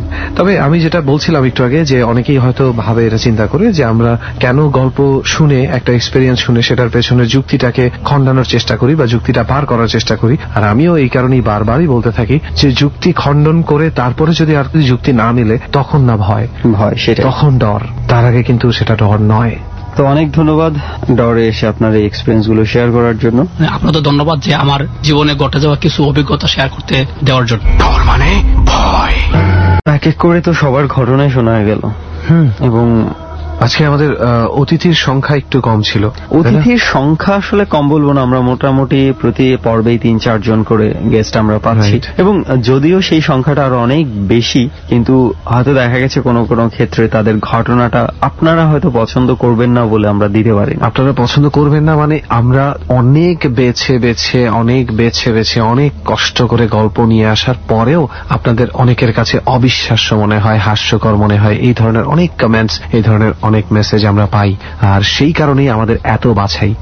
আরো একটা কথা বলি যে এই বিষয়ে যেহেতু কথা উঠলই, ঘটনা হচ্ছে যে আমাদের কাছে এমন কিছু ফোন কল আছে, ঘটনা খুবই ইন্টারেস্টিং ঘটনা, এবং আমরা ঘটনাগুলো শুনতে চাই, কিন্তু আনফরচুনেটলি ওখানে তারা তাদের ফোন নাম্বার ভুলবশত বা হয়তো বা কোনো না কোনো ভাবে বলেননি। কিন্তু আমি আবারও বলছি, ফোন কলগুলোতে যদি আপনারা আপনাদের ফোন নাম্বারটা না বলেন তাহলে কিন্তু আমরা পাবো না। আমরা এইভাবে ভালো স্টোরিগুলো হারাতে চাই না। রাইট, আমরা কিন্তু বেশ কয়েকবার বলছি যে আমরা আসলে যখন আপনারা কল করেন তখন আমাদের কাছে নাম্বারটা অটোমেটিক্যালি আসে না। এটা প্লিজ একটু মাথায় রাখবেন। আপনারা হয়তো SMS এর মতন ধরেই নেন যে SMS করলে যেমন নাম্বারটা আমরা পেয়ে যাই একই সাথে, ঠিক সেভাবেই হয়তো এই ক্ষেত্রে কাজ করে। নো, কলের ক্ষেত্রে আপনাকে নাম্বারটা মুখে বলতে হবে। আই হোপ যে এরপর বিষয়টা সবাই মাথায় রাখবেন যারা ডরে আসতে চান। সো এবার আমরা আসি মূল ঘটনার জায়গায়, যে এই বাড়িটাতে মণিপুরি পাড়ায় কেন আপনাদের 3 জনকে নিয়ে আসলাম এবং রেডিওর থ্রুতে সবাইকে নিয়ে আসলাম এই বাড়িটাতে। তো বলেই ফেলে, আমি অনেকক্ষণ ধরে ওয়েট করছি। ওই বাড়ির ঘটনাতে যাবো না? তোর না একটা ঘটনা ছিল, তুই আরেকটা আমার কাছে মৃত্যুর একটা ঘটনা, অপমৃত্যুর 2টো অদ্ভুত মৃত্যুর ঘটনা আমার কাছে আছে। তাহলে বলেই ফেলি না? প্লিজ আমরা সেই ঘটনাটা একটু শুনে নিই। ওয়েল লিসনার্স, কোন ঘটনা কোথায় ঘটেছে, কত সালে ঘটেছে, এগুলো ইম্পর্টেন্ট না, বাট মাঝে মাঝে এই কথাগুলো আমরা বলি সো দ্যাট চাইলে আপনারাও রিসার্চ করে বের করতে পারেন। আমি যে কথাগুলো এখন বলবো, যে ঘটনা দুটো আমি বলবো, সেগুলো আমার পার্সোনাল রিসার্চে বের করা না। এটা ইউজুয়ালি সিম্পলি ইন্টারনেট থেকে সার্চ করে বের করা, কিন্তু অনেকে এই কাজটা যেহেতু করে না তাই সবার জন্য আমার বলা আর কি। The boy in the box, এটা হচ্ছে 1957 এর একটা কেসকে এই নামটা দেওয়া হয়, যে the boy in the box. এখানে একটা বাচ্চার লাশ পাওয়া যায় এবং লাশটাকে ধরে নেওয়া হয় 4 থেকে 6 বছর হবে বয়স, এবং ওদের দেশের সিস্টেম অনুযায়ী ওরা কি একটা স্ক্যান করে স্কালের উপরে চামড়া বসিয়ে অনুপাতে বাচ্চাটা একটা ফেসও তৈরি করে পরবর্তীতে, যে বাচ্চাটা যদি আমরা জীবিত অবস্থায় পেতাম তাহলে হয়তো বা এরকম হতো। রাইট, এরকম হতো বাচ্চাটার চেহারাটা। দ্য সিভিয়ার থিংস আর, দুটা খুব মিস্টেরিয়াস অ্যান্ড সিভিয়ার। সেটা হচ্ছে বাচ্চাটার মাথা থেকে শুরু করে একদম কোমর পর্যন্ত ইট দিয়ে বাড়ি মেরে মেরে থ্যাতলানো হয়েছে। এই গেল নাম্বার 1 পয়েন্ট, যেটা কিনা খুবই ভয়ঙ্কর। তারপরে যেটা হয় সেটা হচ্ছে দোষ, বিলিভ মি, দ্য নাম্বার 4 লক্ষ লিফলেট 71টা চ্যানেল, এই সব জায়গায় 71টা চ্যানেল বলতে radio channel included, TV channel included, local channels, তখন হাইলাইট এত বেশি চ্যানেল ছিল না 1957-এ, লোকাল যত চ্যানেল আছে, নিউজ পেপার, লিফলেট, এরকম 4 লাখ লিফলেট। তো এমন কেউ নাই যে পায়নি আশেপাশের। এই বাচ্চাটার কোনো এক্সিস্টেন্স নাই, এই বাচ্চাটার চেহারাও কেউ চেনে না। ওই আমি বললাম কিভাবে চেহারা বের করছে, কে মারছে সেই উইটনেস হিসাবেও কেউ আসে না, কেউ জানে না। এবং ওভারঅল ডেটাবেস ঘাটিয়ে যেটা দেখা গেছে, A to Z পৃথিবীতে যে এই বাচ্চাটা কোনোদিনও ছিল বা কারো সন্তান বা কিছু, নাথিং, নো এক্সিস্টেন্স, কোনো পরিচয় নেই বাচ্চাটার। এই কারণেই দি আননোন চাইল্ড অথবা the boy in the box নামে আজ পর্যন্ত পরিচিত। ওই কেসটা এই নামেই তাহলে নামকরণ করা হয়েছে এবং এভাবেই ঝুলছে। আসলে এরকম ঘটনা অনেক ঘটনাই ঘটে যায় আর কি, যেগুলোর সমাধান পাওয়া যায় না। ইয়েস, অদ্ভুত ঘটনা অনেক ঘটে। যেমন আরেকটা ঘটনা বলি, এটা খুব ছোট একটা ঘটনা, মূল আমি যেই ঘটনাটা বলবো এরপরে সেটা বলার আগে বলি। এরকম ব্রাজিলেও দুজনের ডেড বডি পাওয়া গিয়েছিল। দুটা ডেড বডি পাওয়া যায় হচ্ছে তারা হারিয়ে যাওয়ার 14-15 দিন পরে। ঠিক পাশাপাশি প্যারালালি দুজনকে শুয়ে রাখা হয়েছে। দুজনের হচ্ছে গায়ে ওয়াটারপ্রুফ কোট পরানো এবং ফর্মাল স্যুট। তারা কিন্তু লেবার ছিল, খুবই নিম্নমানের লেবার। তাদের পরনে পাওয়া যায় একদম ফর্মাল স্যুট, তার উপরে ওয়াটারপ্রুফ কোট, তার উপরে সবচেয়ে ডেঞ্জারাস সেটা হচ্ছে একটা লিড মাস্ক চোখে পাওয়া যায়, যেটা দেখে মনে হয় তাদের উপরে কোন রকম এক্সপেরিমেন্ট করা হয়েছে। হ্যাঁ, এবং লাস্ট বাট নট লিস্ট, ওদের ওখানে একটা নোটবুক পাওয়া যায় তাদের পকেটে, যেটাতে লেখা be at the agreed place, যেখানে কথা হয়েছিল সেখানে থাকো, 6:30 PM 6:30 সন্ধ্যায়, সোয়ালো ক্যাপসুলস, ক্যাপসুলগুলো খেয়ে নাও, আফটার এফেক্ট প্রোটেক্ট মেটাল, এর পরে মেটাল প্রোটেক্ট করতে পারবে তুমি, অর্থাৎ ধাতু প্রোটেক্ট করা যাবে, ওয়েট ফর মাস্ক সিগন্যাল, সিগন্যালের জন্য অপেক্ষা করো। What is this, alien or anything else? ওই লিড মাস্ক যেটা বানিয়েছিল তাদের চোখের জন্য, সেটা ম্যানমেড না, সেটা কে বানিয়েছে, কিভাবে বানিয়েছে, কোন কোম্পানি, কোনো কিছুই না। It is the first time scientist saw যে লিড ইউজ করে মাস্ক বানানো যায়, লিড আই মাস্ক। অদ্ভুত আসলে, মানে যেগুলোর কোনো লজিক দিয়ে আসলে ব্যাখ্যা করা যায় না। এক্স্যাক্টলি, যেটা তুই বলেছিলি যে আসলে আমরা নিজেরা রিসার্চ করে এগুলা করিনি, অনেক মানুষ রিসার্চ করেছে, রাইট, অনেক অনেক টাকা খরচ হয়েছে, তারা কিছু বের করতে পারেনি। সো আমাদেরকে হয়তোবা ওটা বিশ্বাস না করে আসলে উপায় থাকে না এই mystery. Now let's come to the last death. আমাকে যেটা সবচেয়ে বেশি নাড়া দিয়েছে এখন পর্যন্ত রিসার্চে, লোকটার নামটা ছিল গ্রেথ উইলিয়ামস। 23 অগস্ট 2010-এ তার মৃত্যু হয় এবং মৃত্যুর পরে প্রায় 4 দিনের মতন কেউ জানতো না যে সে মারা গেছে। এবার মিস্ট্রিটা শোন, তার মৃত্যুর পরে তার গেট ভেঙে ঢোকা, সে বের হয় না দেখে, নক করলে খুলে না বলে পুলিশ ঢোকে। পুলিশ ঢোকার পরে তার লাশটা কোথায় পাওয়া যায় জানিস? কোথায়? একটা লাল রঙের স্পোর্টস ব্যাগে, বাইরে থেকে তালা দিয়ে, লিটারালি তালা দিয়ে লক করা, এবং স্পোর্টস ব্যাগটা তার বাথটাবে রাখা।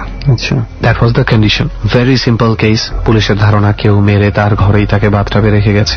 এটা বলা হয়। পুলিশের কাছে যাওয়ার পরে পোস্টমর্টেমে যায়, ময়না তদন্ত হওয়ার পরে যেই জিনিসটা দেখা যায়, পুরো ঘরে কোথাও কোন রকম ফিঙ্গারপ্রিন্ট থেকে শুরু করে কোন রকম স্ট্রাগল, কারো ভেতরে ঢোকা নেই। একটা মানুষের আছে শুধু, গ্রেথ উইলিয়ামস হিমসেলফ, যে নিজেই মারা গেছে।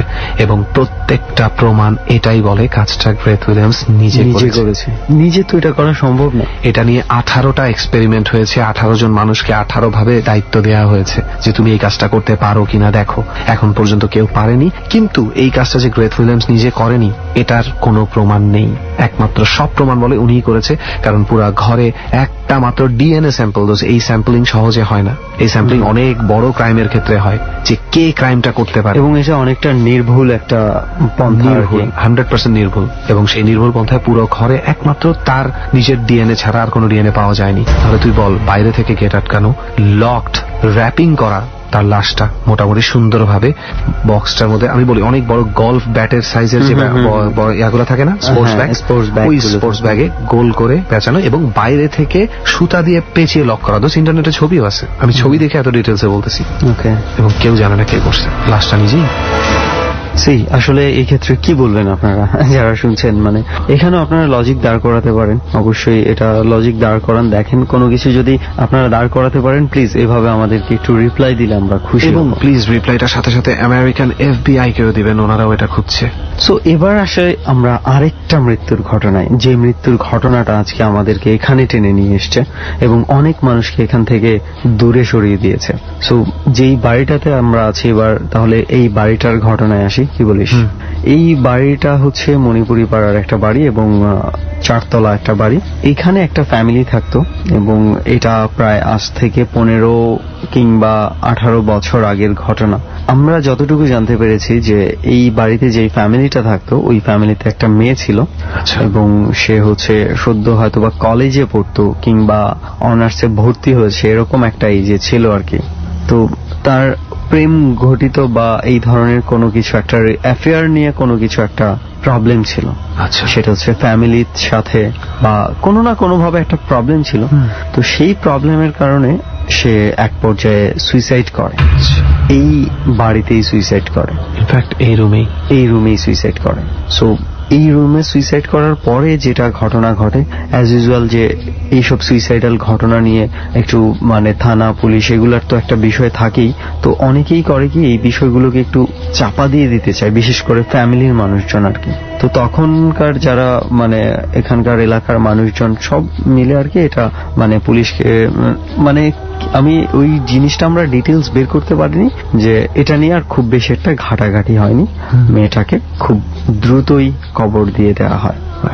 তার কবর দেওয়ার প্রায় 1 সপ্তাহ পরে থেকে কিছু অদ্ভুত ঘটনা এই বাড়িটাতে শুরু হয়ে যায়। এখানের ঘটনাটা আমার কাছে মানে একটু অন্যরকম ভয়ঙ্কর লাগছে। মানে ব্যাপারটার মধ্যে যতটা হরর না তার চেয়ে বেশি প্যানিক দোষ। মানে তুই যদি একটা কিছু দেখতে পাস বা একটা কিছু হবে না জানতে পারিস তখন একটা রকম ফিলিংস, আর তুই যদি আনশিওর থাকিস যে আসবে না যাবে, হবে কি হবে না, হবে কি হবে না, এই যে মানে মুহূর্তটা এইটাই হচ্ছে অন্যরকম একটা ভয়। এই বাসার ফ্যামিলিটা কিন্তু এরকম একটা ভয়ই ছিল।